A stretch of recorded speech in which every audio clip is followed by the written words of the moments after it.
ਵਾਹਿਗੁਰੂ ਜੀ ਕਾ ਖਾਲਸਾ ਵਾਹਿਗੁਰੂ ਜੀ ਕੀ ਫਤਿਹ। ਅਸਲਾਮ ਵਾਲੇਕਮ ਆਦਾਬ ਅਰਜ਼। ਮੈਂ ਹਾਂ ਤੁਹਾਡੀ ਹੋਸਟ ਅਨਿਲ ਮੁਕੌਰ ਤੇ ਮੈਂ ਟੀਵੀ 84 ਦੇ ਸਾਰੇ ਦਰਸ਼ਕਾਂ ਤੇ ਸਰੋਤਿਆਂ ਦਾ ਦਿਲੀ ਸਵਾਗਤ ਕਰਦੀ ਹਾਂ ਪ੍ਰੋਗਰਾਮ ਸੱਚੋ ਸੱਚ ਵਿੱਚ, ਜਿਹੜੇ ਇਸ ਪ੍ਰੋਗਰਾਮ ਨਾਲ ਦੇਸ਼ਾਂ ਵਿਦੇਸ਼ਾਂ ਤੋਂ ਜੁੜ ਚੁੱਕੇ ਨੇ। ਖਾਲਸਾ ਅਫੇਅਰ ਸੈਂਟਰ ਦੇ ਸੰਚਾਲਕ ਡਾਕਟਰ ਅਮਰਜੀਤ ਸਿੰਘ ਜੀ ਸਟੂਡੀਓ ਵਿੱਚ ਮੇਰੇ ਨਾਲ ਸ਼ਾਮਲ ਨੇ। ਆਓ ਨਾ ਮਿਲ ਕੇ ਅੱਜ ਦੇ ਅਹਿਮ ਇਸ਼ੂਜ਼ ਉੱਪਰ ਉਹਨਾਂ ਤੋਂ ਉਹਨਾਂ ਦਾ ਤਬਸਰਾ ਜਾਣਦੇ ਹਾਂ। ਜੀ ਡਾਕਟਰ ਸਾਹਿਬ ਵਾਹਿਗੁਰੂ ਜੀ ਕਾ ਖਾਲਸਾ ਵਾਹਿਗੁਰੂ ਜੀ ਕੀ ਫਤਿਹ। ਜੀ ਡਾਕਟਰ ਸਾਹਿਬ ਜੀ ਆਇਆਂ ਨੂੰ ਪ੍ਰੋਗਰਾਮ ਸੱਚੋ ਸੱਚ ਵਿੱਚ। ਬਹੁਤ ਸ਼ੁਕਰੀਆ ਜੀ ਡਾਕਟਰ ਸਾਹਿਬ ਅੱਜ 10 ਫਰਵਰੀ 2020 29 ਮਾਘ ਨਾਨਕਸ਼ਾਹੀ ਸੰਮਤ 551 ਦਾ ਦਿਨ ਹੈ ਤੇ ਡਾਕਟਰ ਸਾਹਿਬ ਪ੍ਰੋਗਰਾਮ ਸ਼ੁਰੂ ਕਰਨ ਤੋਂ ਪਹਿਲਾਂ ਅਸੀਂ ਦਰਸ਼ਕਾਂ ਤੇ ਸਰੋਤਿਆਂ ਨੂੰ ਹਮੇਸ਼ਾ ਤਰ੍ਹਾਂ ਦੱਸੀਏ ਵਿਊਅਰਸ, ਜੇ ਤੁਸੀਂ ਹੱਕ ਸੱਚ ਇਨਸਾਫ ਤੇ ਪੈਰਾ ਦਿੰਦਾ ਇੱਕੋ ਇੱਕ ਚੈਨਲ ਟੀਵੀ 84 ਨੂੰ ਦੇਖਣਾ ਚਾਹੁੰਦੇ ਹੋ ਤਾਂ ਤੁਸੀਂ ਦੇਖ ਸਕਦੇ ਹੋ spectrum cable, RCN cable, Bell fibre cable in Canada, roku, Jadu Box, Shawa, Facebook, TV84 ਦੀ ਐਪ ਰਾਹੀਂ online streaming and IP box ਤੇ ਤੁਸੀਂ TV84 ਨੂੰ ਦੇਖ ਸਕਦੇ ਹੋ। ਵਿਊਅਰਸ, ਜੇ ਤੁਸੀਂ TV84 ਨਾਲ ਜਾਂ ਪ੍ਰੋਗਰਾਮ ਸੱਚੋ ਸੱਚ ਨਾਲ Facebook ਰਾਹੀਂ ਜੁੜੇ ਹੋ ਤਾਂ ਇਸ ਨੂੰ ਵੱਧ ਤੋਂ ਵੱਧ ਲਾਈਕ ਕਰੋ ਤੇ ਸ਼ੇਅਰ ਕਰੋ ਅਤੇ ਨਾਲ ਹੀ YouTube ਤੇ ਸਬਸਕ੍ਰਾਈਬ ਵੀ ਕਰੋ। ਇਹ ਵੀ ਦੱਸ ਦਈਏ ਕਿ ਤੁਸੀਂ TV84 ਦੀ ਐਪ ਨੂੰ ਐਂਡਰੋਇਡ ਐਂਡ ਐਪ ਸਟੋਰ ਤੇ ਡਾਊਨਲੋਡ ਕਰਕੇ ਜੋ TV84 ਦੀ ਲਾਈਵ ਸਟ੍ਰੀਮ ਹੈ ਉਸ ਨੂੰ ਤੁਸੀਂ 24 ਆਵਰਸ ਦੇਖ ਸਕਦੇ ਹੋ। ਵਿਊਅਰਸ, ਹੁਣ ਅਸੀਂ ਆਪਣੇ ਪ੍ਰੋਗਰਾਮ ਦੀ ਸ਼ੁਰੂਆਤ ਕਰਨ ਜਾ ਰਹੇ ਹਾਂ। ਸ਼ੁਰੂਆਤ ਕਰਦੇ ਹਾਂ ਵੀਕਐਂਡ ਤੋਂ। ਸੋ ਵੀਕਐਂਡ ਬਾਰੇ ਆਪਾਂ ਡਾਕਟਰ ਸਾਹਿਬ ਕੋਲੋਂ ਉਹਨਾਂ ਦੇ ਵਿਚਾਰ ਸੁਣਾਂਗੇ ਔਰ ਥੋੜੀ ਜੀ ਰੂਪਰੇਖਾ ਤੁਹਾਨੂੰ ਆਪਣੇ ਪ੍ਰੋਗਰਾਮ ਦੀ ਦੱਸੀਏ ਕਿ ਕਿਹੜੇ-ਕਿਹੜੇ ਵਿਸ਼ੇ ਆਪਾਂ ਆਪਣੇ ਪ੍ਰੋਗਰਾਮ ਦੇ ਵਿੱਚ ਵਿਚਾਰਾਂਗੇ। ਸੋ ਪ੍ਰੋਗਰਾਮ ਦੇ ਸਟਾਰਟਿੰਗ ਦੇ ਵਿੱਚ ਜਿਸ ਤਰ੍ਹਾਂ ਕਿ ਅੱਜ 7 ਸਾਲ ਹੋ ਚੁੱਕੇ ਨੇ ਅਫਜ਼ਲ ਗੁਰੂ ਦੀ ਫਾਂਸੀ ਨੂੰ, ਸੋ ਉਹਨਾਂ ਨੂੰ ਅਸੀਂ ਆਪਣੀ ਸ਼ਰਧਾ ਦੇ ਫੁੱਲ ਭੇਟ ਕਰਦੇ ਹਾਂ।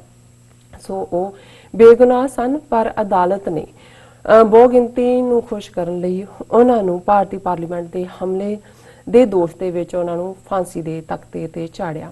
ਸੋ ਭਾਰਤ ਵਿੱਚ ਇਨਸਾਫ ਨਾਂ ਦੀ ਕੋਈ ਵੀ ਚੀਜ਼ ਨਹੀਂ ਹੈ ਉਹਨਾਂ ਲਈ, ਘੱਟ ਗਿਣਤੀਆਂ ਲਈ ਜਿਸ ਤਰ੍ਹਾਂ ਕਿ ਸਿੱਖਾਂ, ਮੁਸਲਮਾਨਾਂ ਔਰ ਦਲਿਤਾਂ ਲਈ। ਸੋ ਇਸ ਉੱਪਰ ਆਪਾਂ ਵਿਚਾਰ ਚਰਚਾ ਕਰਾਂਗੇ ਔਰ ਦੂਸਰੇ ਪਾਸੇ ਅਸੀਂ ਦੱਸਾਂਗੇ, ਤੁਹਾਡੇ ਨਾਲ ਵਿਚਾਰ ਕਰਾਂਗੇ। ਅਕਸਰ ਕਿਹਾ ਜਾਂਦਾ ਹੈ ਕਿ ਭਾਰਤ ਤੋਂ ਜਿਹੜੇ ਕਰਤਾਰਪੁਰ ਸਾਹਿਬ ਨੂੰ ਦੇ ਦਰਸ਼ਨਾਂ ਲਈ ਜੋ ਸਿੱਖ ਜਾਂਦੇ ਨੇ, ਯਾਤਰੂ ਜਾਂਦੇ ਨੇ, ਉਹਨਾਂ ਦੀ ਗਿਣਤੀ ਥੋੜੀ ਹੈ। ਹੁਣ ਪਤਾ ਲੱਗਾ ਹੈ ਕਿ ਇਸ ਦੇ ਲਈ ਜੋ 6 ਏਜੰਸੀਆਂ ਨੇ, ਇੰਟੈਲੀਜੈਂਸ ਏਜੰਸੀਆਂ ਨੇ, ਉਹਨਾਂ ਕੋਲੋਂ ਕਲੀਅਰੈਂਸ ਲੈਣੀ ਪੈਂਦੀ ਹੈ। ਸੋ ਭਾਰਤ ਸਰਕਾਰ ਨਹੀਂ ਚਾਹੁੰਦੀ ਕਿ ਜੋ ਯਾਤਰੂ ਭਾਰਤ ਵਿੱਚੋਂ ਕਰਤਾਰਪੁਰ ਸਾਹਿਬ ਲਈ ਦਰਸ਼ਨ ਲਈ ਜਾਂਦੇ ਨੇ ਕਿ ਉਹ ਉੱਥੇ ਨਾ ਜਾਣ। ਸੋ ਇਸ ਉੱਪਰ ਆਪਾਂ ਵਿਚਾਰ ਚਰਚਾ ਕਰਾਂਗੇ ਔਰ ਜੋ ਵਿਸ਼ੇਸ਼ ਜੋ ਵਿਸ਼ੇ ਨੇ, ਜੋ ਆਲ ਦੀ ਗਲੋਬ ਜੋ ਵੀ ਖਬਰਾਂ ਚੱਲ ਰਹੀਆਂ, ਜੋ ਵੀ ਵਿਸ਼ੇ ਚੱਲ ਰਹੇ ਨੇ, ਉਸ ਉੱਪਰ ਆਪਾਂ ਡਾਕਟਰ ਸਾਹਿਬ ਕੋਲੋਂ ਉਹਨਾਂ ਦੇ ਵਿਚਾਰ ਸੁਣਾਂਗੇ, ਤੁਹਾਡੀਆਂ ਲਿਖਤਾਂ ਤੁਹਾਡੇ ਨਾਲ ਸਾਂਝੀਆਂ ਕਰਾਂਗੇ ਔਰ ਜੋ ਕਸ਼ਮੀਰ ਦਾ ਮੁੱਦਾ ਹੈ ਉਸ ਬਾਰੇ ਵੀ ਆਪਾਂ ਗੱਲਬਾਤ ਕਰਾਂਗੇ। ਐਂਡ ਪ੍ਰੋਗਰਾਮ ਦੀ ਅਖੀਰ ਵਿੱਚ ਰੂਹ ਦੀ ਖੁਰਾਕ ਗੁਰਬਾਣੀ ਵਿਚਾਰਾਂ ਵੀ ਅਸੀਂ ਤੁਹਾਡੇ ਨਾਲ ਸਾਂਝੀਆਂ ਕਰਾਂਗੇ। ਸੋ ਅਸੀਂ ਚਾਹਾਂਗੇ ਤੁਸੀਂ ਸਟਾਰਟਿੰਗ ਤੋਂ ਲੈ ਕੇ ਐਂਡ ਤੱਕ ਸਾਡੇ ਨਾਲ ਇਸੇ ਤਰ੍ਹਾਂ ਹੀ ਜੁੜੇ ਰਹਿਣਾ। ਦੇਖਣ ਸੁਣ ਲਈ ਤੁਹਾਡਾ ਸਭ ਦਾ ਬਹੁਤ ਬਹੁਤ ਸ਼ੁਕਰੀਆ ਔਰ ਸ਼ੁਰੂ ਕਰਦੇ ਹਾਂ ਡਾਕਟਰ ਸਾਹਿਬ ਕੋਲੋਂ ਉਹਨਾਂ ਦਾ ਵੀਕਐਂਡ ਪੁੱਛਦੇ ਹਾਂ। ਜੀ ਡਾਕਟਰ ਸਾਹਿਬ ਕੀ ਕਹਿਣਾ ਚਾਹੋਗੇ? ਦੇਖੋ, ਅੱਜ 10 ਫਰਵਰੀ ਦਾ ਦਿਨ ਹੈ ਜੀ ਔਰ ਅੱਜ ਤੋਂ ਠੀਕ 7 ਸਾਲ ਪਹਿਲਾਂ ਅਫਜ਼ਲ ਗੁਰੂ ਜਿਹੜੇ ਕਿ ਮੈਡੀਕਲ ਦੇ ਸਟੂਡੈਂਟਸ ਸਨ, ਡਾਕਟਰ ਬਣਨ ਜਾ ਰਹੇ ਸਨ, ਉਹਨਾਂ ਦੇ ਸਾਹਮਣੇ ਇੱਕ ਜ਼ਿੰਦਗੀ ਦਾ ਸੰਕਲਪ ਸੀ ਲੋਕਾਂ ਦੀ ਸੇਵਾ ਕਰਨਾ, ਆਪਣੇ ਲੋਕਾਂ ਦੀ ਗੁਲਾਮੀ, ਕਸ਼ਮੀਰ ਦੇ ਵਿੱਚ ਜ਼ੁਲਮ, ਉਸ ਨੂੰ ਵੀ ਉਹ ਦੇਖ ਰਹੇ ਸਨ। ਬਹੁਤ ਜ਼ਿਆਦਾ ਸੈਂਸਿਟਿਵ ਔਰ ਜਜ਼ਬਾਤੀ ਉਹਨਾਂ ਦੀ ਆਊਟਲੁੱਕ ਸੀ ਜ਼ਿੰਦਗੀ ਬਾਰੇ।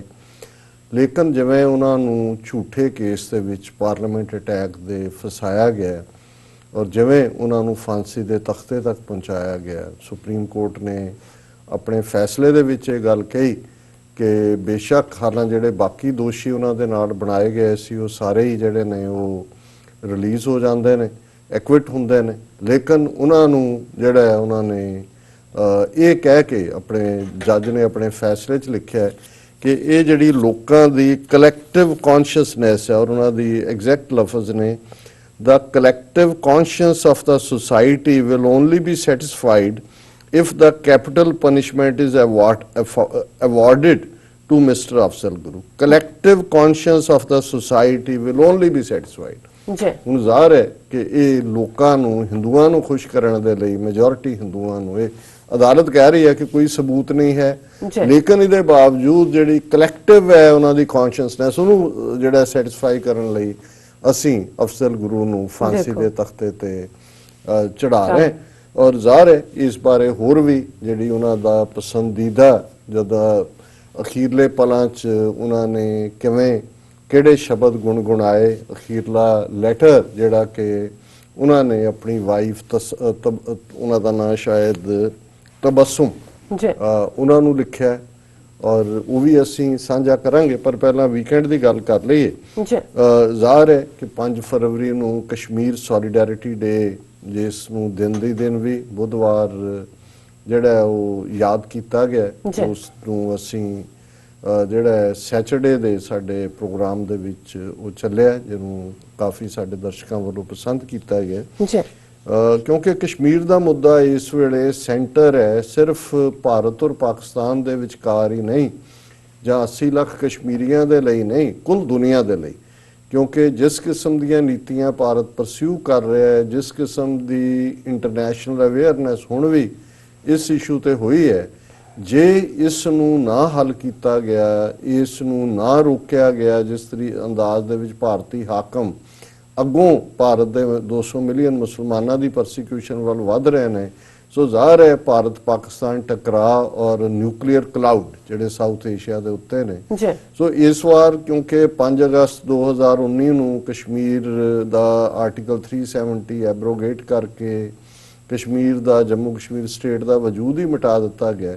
ਸੋ ਇਸ ਵਾਰ 5 ਫਰਵਰੀ ਨੂੰ ਲੈ ਕੇ ਬਹੁਤ ਜ਼ਿਆਦਾ ਉਤਸ਼ਾਹ ਵੀ ਸੀ ਸਾਰਿਆਂ ਦੇ ਵਿੱਚ ਕਿ ਭਾਈ ਇਸ ਨੂੰ ਚੈਲੰਜ ਨੂੰ ਅਸੀਂ ਜਿਹੜਾ ਕਬੂਲ ਕਰਦੇ ਹਾਂ। ਔਰ ਇਹੀ ਕਾਰਨ ਹੈ ਕਿ ਪਾਕਿਸਤਾਨ ਦੇ ਵਿੱਚ ਆਵਾਮ ਹੋਏ, ਦੁਨੀਆ ਭਰ 'ਚ ਜਿੱਥੇ ਵੀ ਕਸ਼ਮੀਰੀ, ਪਾਕਿਸਤਾਨੀ, ਸਿੱਖ, ਉਹਨਾਂ ਨੇ ਜਿਹੜੇ ਨੇ ਹੈਂਡ ਜੁਆਇਨ ਕੀਤੇ, ਥਾਂ ਪ੍ਰੋਟੈਸਟ ਵੀ ਹੋਏ, ਕੈਂਡਲ ਲਾਈਟ ਵਿਜਲ ਵੀ ਹੋਏ। ਔਰ ਜਿਵੇਂ ਪਿਛਲੇ ਸੰਡੇ ਵੀ ਫੰਕਸ਼ਨ ਜਿਹੜਾ ਉਹ ਬਰੁਕਲਿਨ ਦੇ ਵਿੱਚ ਸੀ, ਉਹ ਵੀ ਅਸੀਂ ਆਪਣੇ ਦਰਸ਼ਕਾਂ ਤੱਕ ਲਿਆਂਦਾ। ਬੁੱਧਵਾਰ ਦਿਨ ਦੀ ਦਿਨ ਜਿਹੜਾ ਉਹ ਇੱਥੇ ਸੀ Jackson Heights Taste of Lahore 'ਚ, ਉਹ ਵੀ ਇਹ ਸੰਡੇ ਆਇਆ। ਔਰ ਇਸ ਐਤਵਾਰ ਜਿਹੜਾ ਹੈ ਉਹ ਖਾਸ ਤੌਰ ਦੇ ਉੱਤੇ Saturday time square Kashmiri organisations ਨੇ ਕੈਂਡਲ ਲਾਈਟ ਵਿਜਲ ਰੱਖਿਆ ਹੋਇਆ ਸੀ। ਹਾਲਾਂ ਹਵਾ ਵੀ ਸੀ ਔਰ ਠੰਡ ਬਹੁਤ ਜ਼ਿਆਦਾ ਸੀ, ਕੈਂਡਲਸ ਤਾਂ ਜਗਦਿਆਂ ਹੀ ਬੁੱਝ ਜਾਂਦੀਆਂ ਸੀ, ਸਿੰਬੋਲਿਕ ਸੀ। ਲੇਕਿਨ ਫਿਰ ਵੀ ਬੀਬੀਆਂ, ਬੱਚੇ ਬੜੇ ਉਤਸ਼ਾਹ ਦੇ ਨਾਲ, ਔਰ ਦਰਸ਼ਕ ਸਕਰੀਨ ਤੇ ਦੇਖ ਸਕਦੇ ਨੇ ਉਹਨਾਂ ਪਿਕਚਰਸ ਨੂੰ।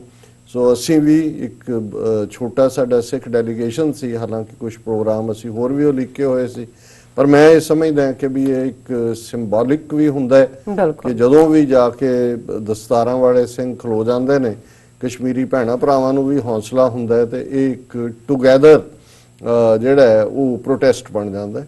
ਸੋ ਇਸ ਨੂੰ ਵੀ ਸਾਡੀ ਟੀਮ ਨੇ ਕਵਰ ਕੀਤਾ ਹੈ। ਆਉਣ ਵਾਲੇ ਦਿਨਾਂ 'ਚ ਅਸੀਂ ਇਸ ਨੂੰ ਆਪਣੇ ਦਰਸ਼ਕਾਂ ਤੱਕ ਪਹੁੰਚਾਵਾਂਗੇ ਔਰ ਉਹੀ ਜਿਹੜਾ ਜਜ਼ਬਾ ਕਸ਼ਮੀਰੀ ਬੱਚੇ ਹੋਣ, ਬੱਚੀਆਂ ਹੋਣ ਔਰ ਬੀਬੀਆਂ ਇਸ ਕੈਂਡਲ ਲਾਈਟ ਵਿਜਲ ਦੇ ਮੌਕੇ ਵੀ ਇਹ ਬੜਾ ਜ਼ਾਹਰ ਸੀ। ਔਰ ਸਰਦਾਰ ਸਵਾਰ ਖਾਨ ਔਰ ਅੱਡ ਕਸ਼ਮੀਰੀ ਆਰਗੇਨਾਈਜੇਸ਼ਨਸ, ਉਹਨਾਂ ਦੇ ਨੁਮਾਇੰਦੇ ਇਸ ਦੇ ਵਿੱਚ ਉਹਨਾਂ ਨੇ ਹੀ ਆਰਗੇਨਾਈਜ਼ ਕੀਤਾ, ਅਸੀਂ ਤਾਂ ਜਿਹੜਾ ਜੁਆਇਨ ਹੀ ਕੀਤਾ ਉਹਨਾਂ ਨੂੰ। ਸੋ ਇਸੇ ਤਰ੍ਹਾਂ ਐਤਵਾਰ ਕੁਦਰਤੀ ਪ੍ਰੋਗਰਾਮ ਗੁਰਦੁਆਰਾ ਇੱਥੇ ਸਿੰਘ ਸਭਾ ਰਾਮਗੜੀਆਂ ਭਾਈਚਾਰੇ ਵੱਲੋਂ ਹੈਗਾ, ਉਹਨਾਂ ਦਾ ਸਮਾਗਮ ਰੱਖਿਆ ਹੋਇਆ ਸੀ। ਹਾਲਾਂ ਐਤਵਾਰ ਦਾ ਦਿਨ ਸੀ ਜਿਹੜਾ ਭਗਤ ਰਵਿਦਾਸ ਜੀ ਦਾ ਪ੍ਰਕਾਸ਼ ਦਿਨ ਵੀ ਸੀ। ਸੋ ਉਸ ਪ੍ਰੋਗਰਾਮ ਦੇ ਵਿੱਚ ਖਾਸ ਤੌਰ ਤੇ ਭਾਈ ਸਵਰਨ ਸਿੰਘ ਸਰੀ ਤੋਂ, ਜਿਹੜੇ ਕਿ ਸਿੱਖ ਸਕੂਲ ਚਲਾਉਂਦੇ ਨੇ, ਕਾਲਜ ਚਲਾਉਂਦੇ ਨੇ ਆਪਣੇ ਪਿੰਡ 'ਚ, ਇੱਥੋਂ ਕੈਨੇਡਾ 'ਚੋਂ ਛੱਡ ਕੇ ਗਏ, ਉਹ ਖਾਸ ਸੱਦੇ ਤੇ ਆਏ ਹੋਏ ਸੀ। ਉਹ ਅੱਜ ਸਾਡੇ TV 84 ਦੇ ਸਟੂਡੀਓ ਵੀ ਆਏ ਹੋਏ ਨੇ, ਉਹਨਾਂ ਦੇ ਨਾਲ ਗੁਫ਼ਤਗੂ ਵੀ ਹੋਏਗੀ। ਜਿਹੜਾ ਪ੍ਰੋਗਰਾਮ ਵੀਰ ਅਮਰਵੀਰ ਸਿੰਘ ਉਸ ਨੂੰ ਹੈਂਡਲ ਕਰਦੇ ਨੇ। ਸੋ ਸਾਨੂੰ ਵੀ ਲਾਸਟ ਮਿੰਟ ਸੱਦਾ ਹੀ ਮਿਲਿਆ, ਪਰ ਕਿਉਂਕਿ ਮੈਂ ਇਹ ਜ਼ਰੂਰੀ ਸਮਝਦਾ ਹਾਂ ਕਿ ਵੀ ਜਿੱਥੇ ਵੀ ਪੰਥਕ ਐਕਟਿਵਿਸਟ ਕੋਈ ਐਕਟੀਵਿਟੀ ਕਰਦੇ ਨੇ ਉੱਥੇ ਵੀ ਸ਼ਮੂਲੀਅਤ ਹੋਏ। ਔਰ ਭਗਤ ਰਵਿਦਾਸ ਜੀ ਦਾ ਪ੍ਰਕਾਸ਼ ਦਿਨ ਹੋਣ ਦੇ ਨਾਤੇ ਮੈਂ ਸਮਝਦਾ ਸੀ ਕਿ ਵੀ ਇਹ ਸਾਡਾ ਉੱਥੇ ਹੋਣਾ, ਉਹਨਾਂ ਨੂੰ ਯਾਦ ਕਰਨਾ ਔਰ ਉਹਨਾਂ ਦਾ ਜਿਹੜਾ ਸੰਕਲਪ ਹੈ, ਬੇਗਮਪੁਰਾ ਸ਼ਹਿਰ ਕੋ ਨਾਓ, ਦੁੱਖ ਅੰਦੋ ਨਹੀਂ ਤੈ ਠਾਓ, ਨਾ ਤਸ਼ਵੀਸ਼ ਖਰਾਜ ਨਾ ਮਾਲ, ਖੌਫ ਨਾ ਖਤਾ ਨਾ ਤਰਸ ਜਵਾਲ, ਅਬ ਹਮ ਖੂਬ ਵਤਨ ਗਏ ਪਾਈ, ਊਹਾਂ ਖੈਰ ਸਦਾ ਮੇਰੇ ਭਾਈ। ਸੋ ਇਹ ਜਦੋਂ ਅਸੀਂ ਖਾਲਿਸਤਾਨ ਦੀ ਜਾਂ ਇੱਕ ਆਈਡੀਅਲ ਸਟੇਟ ਦੀ ਗੱਲ ਕਰਦੇ ਹਾਂ ਤੇ ਇਸ ਦਾ ਨਕਸ਼ਾ ਭਗਤ ਰਵਿਦਾਸ ਜੀ ਨੇ ਇਸ ਸ਼ਬਦ ਦੇ ਵਿੱਚ ਖਿੱਚਿਆ। 40 ਸ਼ਬਦ ਭਗਤ ਰਵਿਦਾਸ ਜੀ ਦੇ ਗੁਰੂ ਗ੍ਰੰਥ ਸਾਹਿਬ ਜੀ ਦਰਜ ਨੇ ਜੀ। ਔਰ ਆਪਣੀ ਪ੍ਰੈਜੈਂਟੇਸ਼ਨ 'ਚ ਮੈਂ ਕਿਹਾ ਕਿ ਅਸੀਂ ਇੱਕ ਸ਼ਬਦ ਭਗਤ ਬਾਣੀ ਦਾ ਹਰ ਵੀਰਵਾਰ ਦੇ ਪ੍ਰੋਗਰਾਮ 'ਚ ਡਿਸਕਸ ਕਰਦੇ ਹਾਂ। ਅਸੀਂ ਭਗਤ ਰਵਿਦਾਸ ਜੀ ਦੇ 40 ਦੇ 40 ਸ਼ਬਦ ਉਹ ਡਿਸਕਸ ਕੀਤੇ ਹੋਏ ਨੇ। ਔਰ ਜਦੋਂ ਅਸੀਂ ਭਗਤ ਰਵਿਦਾਸ ਜੀ ਦੇ ਸ਼ਬਦਾਂ ਤੇ ਵਿਚਾਰ ਕਰਦੇ ਸੀ, ਇੱਕ ਅਜੀਬ ਜਿਹੀ ਜਿਹੜੀ ਕੈਫੀਅਤ ਹੈ ਉਹ ਤਾਰੀ ਹੋ ਜਾਂਦੀ ਸੀ ਮਨ ਤੇ। ਉਹਦੇ 'ਚ ਇੱਕ ਵੈਰਾਗ ਹੈ, ਇੱਕ ਮਿਲਣ ਦੀ ਤਾਂਘ ਹੈ, ਇੱਕ ਆਜ਼ਿਜ਼ੀ ਹੈ ਤੇ ਇੱਕ ਆਨੰਦ ਹੈ। ਦਰਸ਼ਨ ਦੀਜੈ ਖੋਲ ਕਿਵਾੜ, ਜਦੋਂ ਅਸੀਂ ਇਸ ਕਿਸਮ ਦੇ, ਤੇ ਉਹ ਇੱਕ ਆਜ਼ਿਜ਼ੀ, ਔਰ ਕਿਉਂਕਿ ਹਰ ਭਗਤ ਜਨ ਦੀ ਇੱਕ ਪਰਸਨੈਲਿਟੀ ਹੈ, ਰੂਹਾਨੀਅਤ ਤੌਰ ਦੇ ਉੱਤੇ ਵੀ ਉਸ ਸਫ਼ਰ ਦੇ ਉੱਤੇ ਜਦੋਂ ਉਹ ਗਮਜ਼ਨ ਹੋਏ ਤੇ ਕਿਹਨਾਂ ਹਾਲਾਤਾਂ ਚੋਂ ਲੰਘੇ। ਇਸੇ ਤਰ੍ਹਾਂ ਗੁਰੂ ਸਾਹਿਬਾਨ, ਉਹਨਾਂ ਦੀ ਜਿਹੜੀ ਹੈ ਸ਼ਖਸੀਅਤ ਦੇ ਨਾਲ ਵੀ ਗੁਰੂ ਨਾਨਕ ਸਾਹਿਬ ਤੋਂ ਬਾਅਦ ਜਿਹੜੇ 5 ਗੁਰੂ ਸਾਹਿਬਾਨ ਦੀ ਬਾਣੀ ਅਸੀਂ 6 ਗੁਰੂ ਸਾਹਿਬ ਦੀ ਸਣੇ ਗੁਰੂ ਨਾਨਕ ਸਾਹਿਬ ਹੈ, ਉਹਨਾਂ ਦੇ ਵਿੱਚ ਵੀ ਅਸੀਂ ਹਰ ਗੁਰੂ ਸਾਹਿਬਾਨ ਦੀ ਪਰਸਨੈਲਿਟੀ ਨੂੰ ਦੇਖ ਸਕਦੇ ਹਾਂ। ਈਵਨ ਉਸ ਬਾਣੀ ਦੇ ਰਾਹੀਂ ਵੀ, ਜਿਵੇਂ ਚੌਥੇ ਪਾਤਸ਼ਾਹ ਦੇ ਸੂਹੀ ਰਾਗ ਦੇ ਵਿੱਚ ਬਾਣੀ ਜਿਨ੍ਹਾਂ ਦੇ ਵਿੱਚ ਲਾਵਾਂ ਵੀ ਨੇ, ਤੁਸੀਂ ਦੇਖਦੇ ਹੋ ਤੇ ਉਹ ਉਵੇਂ ਹੀ ਹੈ। ਬੇਸ਼ੱਕ ਗੁਰਗੱਦੀ ਕਾਲ ਚੌਥੇ ਪਾਤਸ਼ਾਹ ਦਾ ਆਲਮੋਸਟ 8.5-9 ਸਾਲ ਹੈ ਸ਼ਾਇਦ, ਲੇਕਿਨ ਇਹਦੇ ਬਾਵਜੂਦ ਅਸੀਂ ਦੇਖਦੇ ਹਾਂ ਕਿ ਕਿਸ ਕਿਸਮ ਦਾ ਉਹ ਸੂਹੇ ਰੰਗ ਦੀ ਗੱਲ ਹੈ, ਸੂਹੀ ਰਾਗ ਦੀ ਗੱਲ ਹੈ, ਕਿਉਂਕਿ ਉਹ ਇੱਕ ਮਿਲਾਪ ਵੀ ਹੈ, ਆਨੰਦ ਵੀ ਹੈ, ਇੰਟੈਂਸਿਟੀ ਆਫ ਲਵ ਵੀ ਹੈ ਕਿ ਕਿਵੇਂ ਉਹਨਾਂ ਨੇ ਇੱਕ ਯਤੀਮ ਬੱਚਾ ਭਾਈ ਜੇਠਾ ਤੇ ਕਿਵੇਂ ਘੁੰਗਣੀਆਂ ਵੇਚਣ ਵਾਲਾ ਕਿਸ ਮੁਕਾਮ ਨੂੰ ਹਾਸਲ ਕਰਦੇ ਨੇ, ਕਿਵੇਂ ਗੁਰੂ ਅਮਰਦਾਸ ਜੀ ਦੀ ਨਜ਼ਰ ਉਹਨਾਂ ਨੂੰ ਕਿਵੇਂ ਉਸ ਜਿਹੜਾ ਗੁਰੂਸ਼ਿਪ ਜਿਹੜੀ ਉਹਨਾਂ ਨੂੰ ਮਿਲਦੀ ਹੈ ਔਰ ਕਿਸ ਕਦਰ। ਸੋ ਇਹ ਵੀ ਪ੍ਰੋਗਰਾਮ ਸਾਡੀ TV 84 ਦੀ ਟੀਮ ਨੇ ਰਿਕਾਰਡ ਕੀਤਾ। ਆਉਣ ਵਾਲੇ ਦਿਨਾਂ 'ਚ ਅਸੀਂ ਸ਼ੇਅਰ ਕਰਾਂਗੇ। ਹੁਣ ਅਸੀਂ ਆਪਣੇ ਅਸਲੀ ਸਬਜੈਕਟ ਵੱਲ ਵਧਦੇ ਔਰ ਇਸ ਵਾਰ ਮੈਂ ਦੇਖ ਰਿਹਾ ਕਿ ਜਿਵੇਂ ਕਸ਼ਮੀਰ ਦੇ ਮੁੱਦੇ ਦੇ ਉੱਤੇ ਦੁਨੀਆ ਭਰ ਦੇ ਵਿੱਚ ਐਕਟੀਵਿਟੀ ਹੈ, ਪ੍ਰੋਟੈਸਟ ਨੇ ਔਰ ਕੈਂਡਲ ਲਾਈਟ ਵਿਜਲ ਨੇ, ਸੈਮੀਨਾਰਸ ਨੇ, ਕਾਨਫਰੰਸਿਸ ਨੇ। ਅਫਸਲ ਗੁਰੂ ਦੀ 7th ਡੈਥ ਐਨੀਵਰਸਰੀ ਦੇ ਉੱਤੇ ਵੀ ਈਵਨ ਭਾਰਤੀ ਮੀਡੀਆ ਦੇ ਵਿੱਚ ਵੀ ਚਰਚਾ ਹੈ। ਔਰ ਮੈਨੂੰ ਨਹੀਂ ਸੀ ਪਤਾ, ਕਿਉਂਕਿ ਪਿਛਲੇ ਦਿਨਾਂ 'ਚ ਜਿਸ ਅੰਦਾਜ਼ ਦੇ ਵਿੱਚ ਸਭ ਨੂੰ ਇਗਨੋਰ ਕਰਦੇ ਰਹੇ ਨੇ ਕਿ ਭਾਈ ਅਗਲੀਆਂ ਇੱਕ ਜਿਹੜਾ ਅਫਜ਼ਲ ਗੁਰੂ ਦੇ ਇਸ ਸ਼ਹਾਦਤ ਵਾਲੇ ਦਿਨ ਹੀ ਜਾਮੀਆ ਮਿਲੀਆ ਵਾਲਿਆਂ ਨੇ ਪਿਛਲੇ ਸਾਲ ਇਹ ਕਾਨਫਰੰਸ ਰੱਖੀ ਸੀ ਕਿ ਕੀ ਡੈਥ ਪੈਨਲਟੀ ਹੋਣੀ ਚਾਹੀਦੀ ਹੈ ਕਿ ਨਹੀਂ, ਪਰ ਉਹਨੂੰ ਕਿਵੇਂ ਇਹਨਾਂ ਨੇ ਬੀਜੇਪੀ ਰੂਲਰਸ ਨੇ ਇੱਕ ਐਸੀ ਕਹਾਣੀ 'ਚ ਤਬਦੀਲ ਕੀਤਾ ਕਿ ਜੀ ਉੱਥੇ ਇਕੱਠ ਹੋਇਆ, ਐਂਟਾਈ ਇੰਡੀਆ ਨਾਅਰੇ ਲਾਏ ਗਏ ਔਰ ਕਿਵੇਂ ਉਹਨਾਂ ਨੇ ਇਸ ਹਵਾਲੇ ਦੇ ਨਾਲ ਉਹ ਜਿਹੜੀ ਹੈ ਬੀਬੀ ਇੱਕ ਸ਼ਾਇਲਾ ਸ਼ਾਇਦ ਉਹਨਾਂ ਦਾ ਨਾਂ ਹੈ, ਉਹਨਾਂ ਤੇ ਕੇਸ ਪਾਏ, ਕਿਵੇਂ ਈਵਨ ਕਨਈਆ ਕੁਮਾਰ ਜਾਂ ਦੂਸਰੇ, ਇਹ ਪਿਛਲੇ ਸਾਲ ਦੀ ਗੱਲ ਹੈ ਕਿ ਕਿਵੇਂ ਉਹਨਾਂ ਨੂੰ ਇਸ ਲਪੇਟਣ ਦੀ ਕੋਸ਼ਿਸ਼ ਕੀਤੀ ਗਈ ਕਿ ਜੀ ਇਹ ਤਾਂ ਐਂਟਾਈ ਇੰਡੀਆ ਲਾਈ। ਹਾਲਾਂਕਿ ਉਹਨਾਂ ਦਾ ਜਿਹੜਾ ਈਵਨ ਸਬਜੈਕਟ ਆਫ ਡਿਸਕਸ਼ਨ ਸੀ, ਜਿਹੜਾ ਦੁਨੀਆ ਦੇ ਵਿੱਚ ਐਮਨੈਸਟੀ ਇੰਟਰਨੈਸ਼ਨਲ ਔਰ ਦੂਸਰਿਆਂ ਦਾ ਵੀ ਇੱਕ ਪੂਰਾ ਮੂਵ ਹੈ ਕਿ ਵੀ ਡੈਥ ਪੈਨਲਟੀ ਨਹੀਂ ਹੋਣੀ ਚਾਹੀਦੀ। ਯੂਰਪੀਅਨ ਯੂਨੀਅਨ ਦੇ ਜਿੰਨੇ ਮੁਲਕ ਨੇ 26-27 ਉਹਨਾਂ 'ਚ ਕਿਸੇ 'ਚ ਡੈਥ ਪੈਨਲਟੀ ਨਹੀਂ। ਅਮਰੀਕਾ ਦੇ ਵਿੱਚ ਵੀ ਇਹ ਡਿਬੇਟ ਹੁੰਦੀ ਹੈ, ਹਾਲਾਂਕਿ ਇੱਕ ਸਟੇਜ ਤੇ ਅਮਰੀਕਾ ਦੀਆਂ ਘੱਟ ਸਟੇਟਾਂ ਸੀ, ਹੁਣ ਬਹੁਤਿਆਂ ਦੇ ਵਿੱਚ ਸਗੋਂ ਡੈਥ ਪੈਨਲਟੀ ਲੈ ਆਂਦੀ ਹੈ। ਇਹਨਾਂ ਦਾ ਆਪਣਾ ਪਾਰਟ ਹੈ। ਔਰ ਈਵਨ ਮੈਂ ਦੇਖ ਰਿਹਾ ਈਵਨ ਪਾਕਿਸਤਾਨ ਦੀ ਪਾਰਲੀਮੈਂਟ ਦੇ ਵਿੱਚ ਵੀ ਪਿਛਲੇ ਦਿਨਾਂ ਦੇ ਵਿੱਚ ਕਾਨੂੰਨ ਦੇ ਉੱਤੇ ਬਹਿਸ ਹੋਈ ਹੈ ਜਾਂ ਕਾਨੂੰਨ ਪਾਸ ਹੋਇਆ ਹੈ, ਜਿਹਦੇ 'ਚ ਕਿਉਂਕਿ ਦੇਖ ਰਹੇ ਅਸੀਂ ਉਸ ਖਿੱਤੇ ਦੇ ਵਿੱਚ ਬੱਚਿਆਂ ਦੇ ਨਾਲ ਮਾੜੇ ਕੰਮ ਕੁਕਰਮ ਕਰਨ ਦੀਆਂ ਘਟਨਾਵਾਂ ਬਹੁਤ ਜ਼ਿਆਦਾ ਨੇ, ਚਾਈਲਡ ਰੇਪਸ ਬਹੁਤ ਨੇ।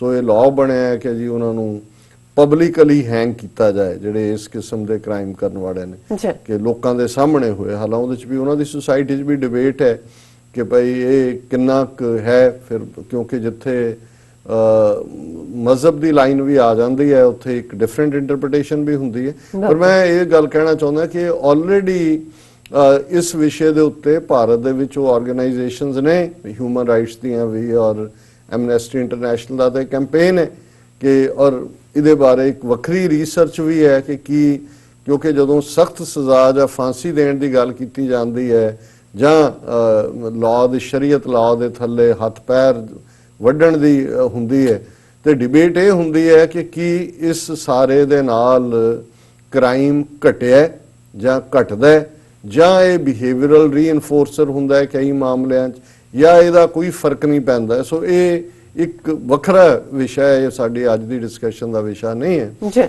ਲੇਕਿਨ ਇਸ ਦੇ ਵਿੱਚ ਕੋਈ ਸ਼ੱਕ ਨਹੀਂ ਹੈ ਕਿ ਜਾਮੀਆ ਮਿਲੀਆ ਦੇ ਵਿੱਚ ਜਿਹੜਾ ਉਹਨਾਂ ਦੀ ਗੈਦਰਿੰਗ ਸੀ ਉਹ ਇਸ ਗੱਲ ਦੇ ਉੱਤੇ ਹੀ ਫੋਕਸ ਸੀ ਕਿ ਡੈਥ ਪੈਨਲਟੀ ਹੋਣੀ ਚਾਹੀਦੀ ਹੈ ਕਿ ਨਹੀਂ ਹੋਣੀ ਚਾਹੀਦੀ, ਲੇਕਿਨ ਉਹਨੂੰ ਉਹਨਾਂ ਨੇ ਬਿਲਕੁਲ ਐਂਟਾਈ ਇੰਡੀਆ ਬਣਾ ਕੇ ਪ੍ਰੈਜ਼ੈਂਟ ਕੀਤਾ। ਪਰ ਇਸ ਵਾਰ ਇਹਦੇ ਬਾਵਜੂਦ ਕਿ ਕਿਉਂ ਜਿਹਾ ਮਾਹੌਲ ਬਣਿਆ ਹੋਇਆ ਹੈ, ਸ਼ਾਹੀਨ ਬਾਗ ਪਿਛਲੇ 2 ਮਹੀਨੇ ਤੋਂ ਜ਼ਿਆਦਾ ਵਕਤ ਤੋਂ ਹਜ਼ਾਰਾਂ ਦੀ ਗਿਣਤੀ 'ਚ ਬੀਬੀਆਂ ਬੈਠੀਆਂ ਨੇ ਔਰ ਸਿਟੀਜ਼ਨਸ਼ਿਪ ਅਮੈਂਡਮੈਂਟ ਐਕਟ ਦੇ ਉੱਤੇ, ਔਰ ਸੁਪਰੀਮ ਕੋਰਟ ਦਾ ਹਵਾਲਾ ਅੱਜ ਹੀ ਕਿਸੇ ਨੇ ਪਬਲਿਕ ਇੰਟਰਸਟ ਲਿਟੀਗੇਸ਼ਨ ਪਾਈ ਸੀ ਕਿ ਜੀ ਇਹਨਾਂ ਨੂੰ ਸੁਪਰੀਮ ਕੋਰਟ ਉਠਾਏ। ਹਾਂ, ਸੁਪਰੀਮ ਕੋਰਟ ਨੇ ਕਿਹਾ ਜੀ ਹਾਂ ਵੈਸੇ ਕੋਈ ਪਬਲਿਕ ਰੋਡ ਜਾਂ ਦੂਜੀ ਬਲੌਕ ਨਹੀਂ ਹੋਣੀ ਚਾਹੀਦੀ, ਪਰ ਉਹਨੇ ਅੱਗੋਂ 17 ਫਰਵਰੀ ਕਿ ਕਿੰਨੀ ਪਾ ਦਿੱਤੀ ਅਗਲੀ ਹੀਅਰਿੰਗ ਦੀ ਕਿ ਜੀ ਅਸੀਂ ਆਰਡਰ ਨਹੀਂ ਅਜੇ ਕਰ ਸਕਦੇ ਉਹਦੀ ਹੀਅਰਿੰਗ। ਉਹ ਵੀ ਦੇਖ ਰਹੇ ਨੇ ਕਿ ਭਾਈ ਕੀ ਹੈ, ਦਿੱਲੀ ਦੇ ਰਿਜ਼ਲਟ ਕੀ ਆਉਂਦੇ ਨੇ ਚੋਣਾਂ ਦੇ, ਜਿਹੜੀਆਂ ਆਲਰੇਡੀ ਬਹੁਤ ਸਾਰੇ ਜਿਹੜੀਆਂ ਨੇ ਇਸ ਵੇਲੇ ਪੋਲ ਸਰਵੇ ਐਗਜ਼ਿਟ ਪੋਲਸ, ਉਸ ਦੇ ਵਿੱਚ ਆਮ ਆਦਮੀ ਪਾਰਟੀ ਦੀ ਸਰਕਾਰ ਬਣਦੀ ਨਜ਼ਰ ਆ ਰਹੀ ਹੈ। ਪਰ ਇਹ ਵੀ ਸਾਹਮਣੇ ਆ ਰਿਹਾ ਹੈ ਕਿ ਕਿਵੇਂ ਉਹਨਾਂ ਨੇ ਈਵਨ ਜਿਹੜੀ ਉਹਨਾਂ ਦਾ ਇਲੈਕਸ਼ਨ ਕਮਿਸ਼ਨ ਹੈ ਉਹਨੇ 24 ਘੰਟੇ ਦੱਸਿਆ ਹੀ ਨਹੀਂ ਕਿ ਕਿੰਨੇ % ਲੋਕਾਂ ਨੇ ਵੋਟਾਂ ਪਾਈਆਂ। ਬੀਜੇਪੀ ਦੇ ਆਫਿਸ ਚੋਂ ਜਿਹੜਾ ਉਹ ਆ ਰਹੀਆਂ ਸੀ ਕਿ ਵੀ ਇੰਨੇ % ਪਈਆਂ। ਸੋ ਇਹ ਵੀ ਇੱਕ ਡਰ ਹੈ ਕਿ EVM ਮਸ਼ੀਨਾਂ, ਕਿਉਂਕਿ ਮਸ਼ੀਨਾਂ ਰਾਹੀਂ ਵੋਟ ਉਹੀ ਕਿਤੇ ਬਦਲ ਰਹੇ ਹੋਣਗੇ ਜਾਂ ਬਦਲ ਦਿੱਤੀਆਂ ਨੇ, ਔਰ ਇਹ ਹੁਣ ਖਦਸ਼ਾ ਜ਼ਾਹਰ ਕੀਤਾ ਜਾ ਰਿਹਾ ਕਿ ਵੀ ਜਿਵੇਂ ਜਿਸ ਕੌਨਫੀਡੈਂਸ ਨਾਲ ਬੀਜੇਪੀ ਦਾ ਸਪੋਕਸਮੈਨ ਕਹਿ ਰਿਹਾ ਜੀ 70 ਚੋਂ 48 ਸੀਟਾਂ ਸਾਨੂੰ ਮਿਲਣਗੀਆਂ, ਹਾਲਾਂ ਜਿੰਨੇ ਵੀ ਐਗਜ਼ਿਟ ਪੋਲਸ ਨੇ ਉਹਦੇ 'ਚ 55 ਤੋਂ 65 ਤੱਕ ਸੀਟਾਂ ਕੇਜਰੀਵਾਲ ਦੀ ਆਮ ਆਦਮੀ ਪਾਰਟੀ ਨੂੰ ਮਿਲਦੀਆਂ ਨਜ਼ਰ ਆ ਰਹੀਆਂ। ਸੋ ਮੈਨੂੰ ਕੋਈ ਹੈਰਾਨੀ ਨਹੀਂ ਹੋਏਗੀ ਜੇ ਇਹ ਗੱਲ ਜਿਹੜੀ ਉਹ 48 ਸੀਟਾਂ ਦੀ ਕਹਿੰਦਾ, ਜਿਵੇਂ ਅਮਿਤ ਸ਼ਾਹ ਨੇ ਪਾਰਲੀਮੈਂਟ ਚੋਣਾਂ ਤੋਂ ਪਹਿਲਾਂ ਓਵਰ 300 ਕਿਹਾ ਸੀ, 301 ਆ ਗਈਆਂ।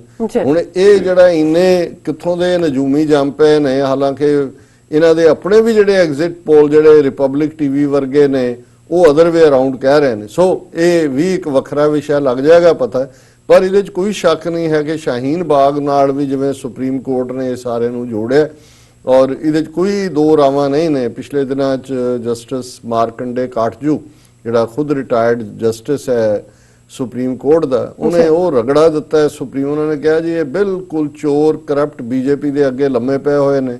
ਉਹਨੇ ਰੰਜਨ ਗੋਗੋਈ ਵੱਲੋਂ ਜਿਹੜਾ 9 ਨਵੰਬਰ ਨੂੰ ਫੈਸਲਾ ਬਾਬਰੀ ਮਸਜਿਦ ਬਣਾਉਣ ਦਾ ਦਿੱਤਾ ਗਿਆ, ਬਾਬਰੀ ਮਸਜਿਦ ਨੂੰ ਖਤਮ ਕਰਕੇ ਮੰਦਿਰ ਬਣਾਉਣ ਦਾ ਦਿੱਤਾ ਗਿਆ, ਉਸ ਦੇ ਉੱਤੇ ਵੀ ਔਰ ਉਹਨੇ ਕਿਹਾ ਇਹ ਸਾਰੇ ਜੱਜ ਵਿਕੇ ਹੋਏ ਨੇ ਔਰ ਇਹ ਬੀਜੇਪੀ ਦੇ ਅੱਗੇ ਵਿਛੇ ਹੋਏ ਨੇ, ਇੱਥੋਂ ਖੁਸ਼ ਨਹੀਂ ਨਿਕਲ ਰਹੇ। ਸੋ ਉਹਨਾਂ ਹਾਲਾਤਾਂ 'ਚ ਉਸ ਸੁਪਰੀਮ ਕੋਰਟ ਨੂੰ ਕੋਈ ਨਜ਼ਰ ਨਹੀਂ ਆਉਂਦਾ ਵੀ ਸੂ ਮੋਟੋ ਨੋਟਿਸ ਕਿਵੇਂ ਕੀ ਹਾਲਾਤ ਉੱਥੇ ਚੱਲ ਰਹੇ ਨੇ। ਪਿਛਲੇ 2 ਦਿਨ ਪਹਿਲਾਂ ਹੀ ਗਾਰਗੀ ਕਾਲਜ ਜਿਹੜਾ ਦਿੱਲੀ ਦੇ ਵਿੱਚ ਹੈ ਉਹਦੀਆਂ ਬੱਚੀਆਂ ਦੇ ਨਾਲ ਇਹ ਪ੍ਰੋ ਸਿਟੀਜ਼ਨਸ਼ਿਪ ਅਮੈਂਡਮੈਂਟ ਐਕਟ ਵਾਲੇ ਗੁੰਡਿਆਂ ਨੇ ਕਿਵੇਂ, ਜਿੱਥੇ ਕਿ ਉਹਨਾਂ ਦਾ ਉਹ ਯੂਥ ਫੈਸਟੀਵਲ ਚੱਲ ਰਿਹਾ ਸੀ, ਉਹਨਾਂ ਦੇ ਨਾਲ ਕੀ ਸਲੂਕ ਕੀਤਾ ਉਹ ਮੈਂ ਡਿਸਕਸ ਵੀ ਨਹੀਂ ਕਰ ਸਕਦਾ ਕਿ ਵੀ ਉਹ ਅੱਜ ਉਹ ਵੀ ਪ੍ਰੋਟੈਸਟ ਤੇ ਬੈਠੀਆਂ ਨੇ।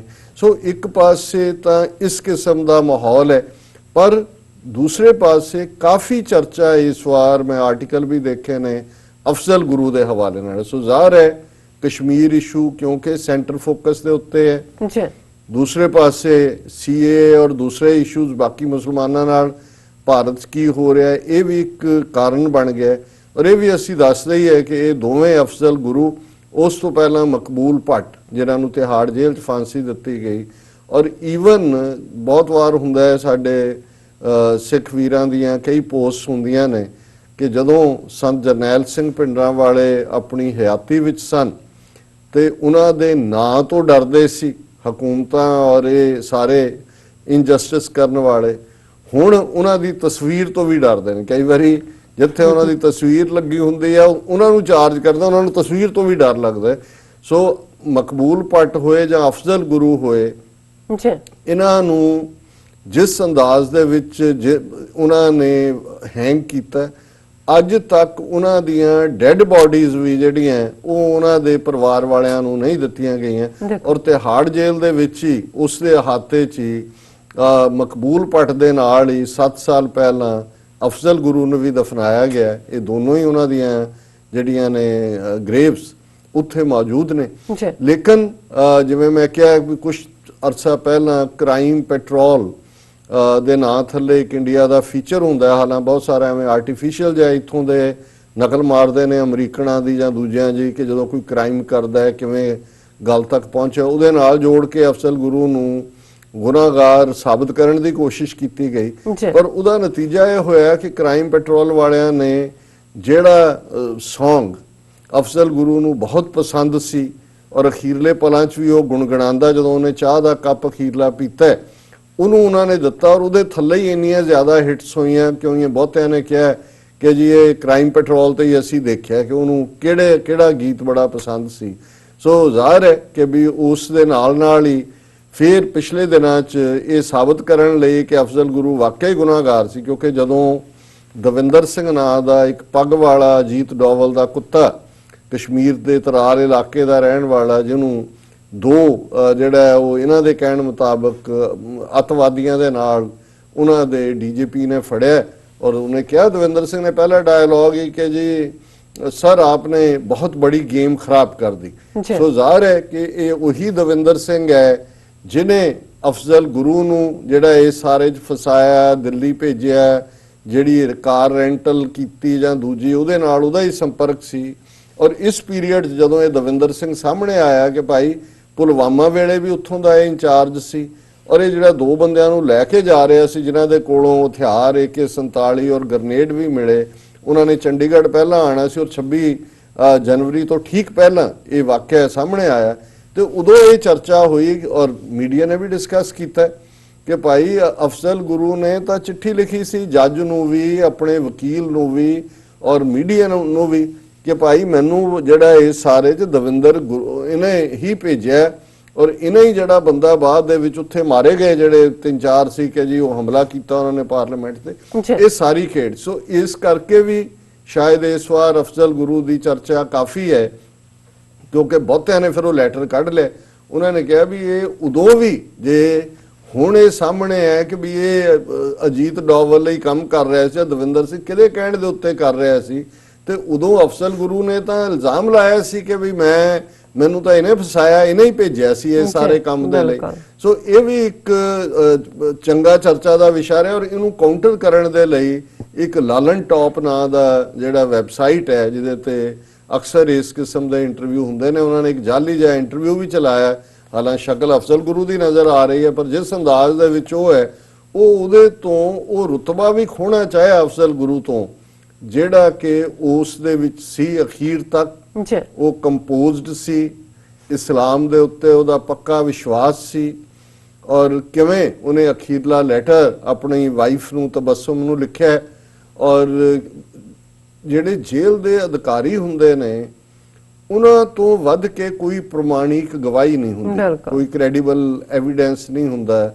ਜਿਵੇਂ ਜਿੰਦਾ ਸੁੱਖਾ ਨੂੰ 9 ਅਕਤੂਬਰ 1992 ਨੂੰ ਪੂਨਾ ਦੀ ਯਾਰਦਾ ਜੇਲ੍ਹ ਦੇ ਵਿੱਚ ਜਿਹੜਾ ਉਹ ਫਾਂਸੀ ਤੇ ਲਟਕਾਇਆ ਗਿਆ।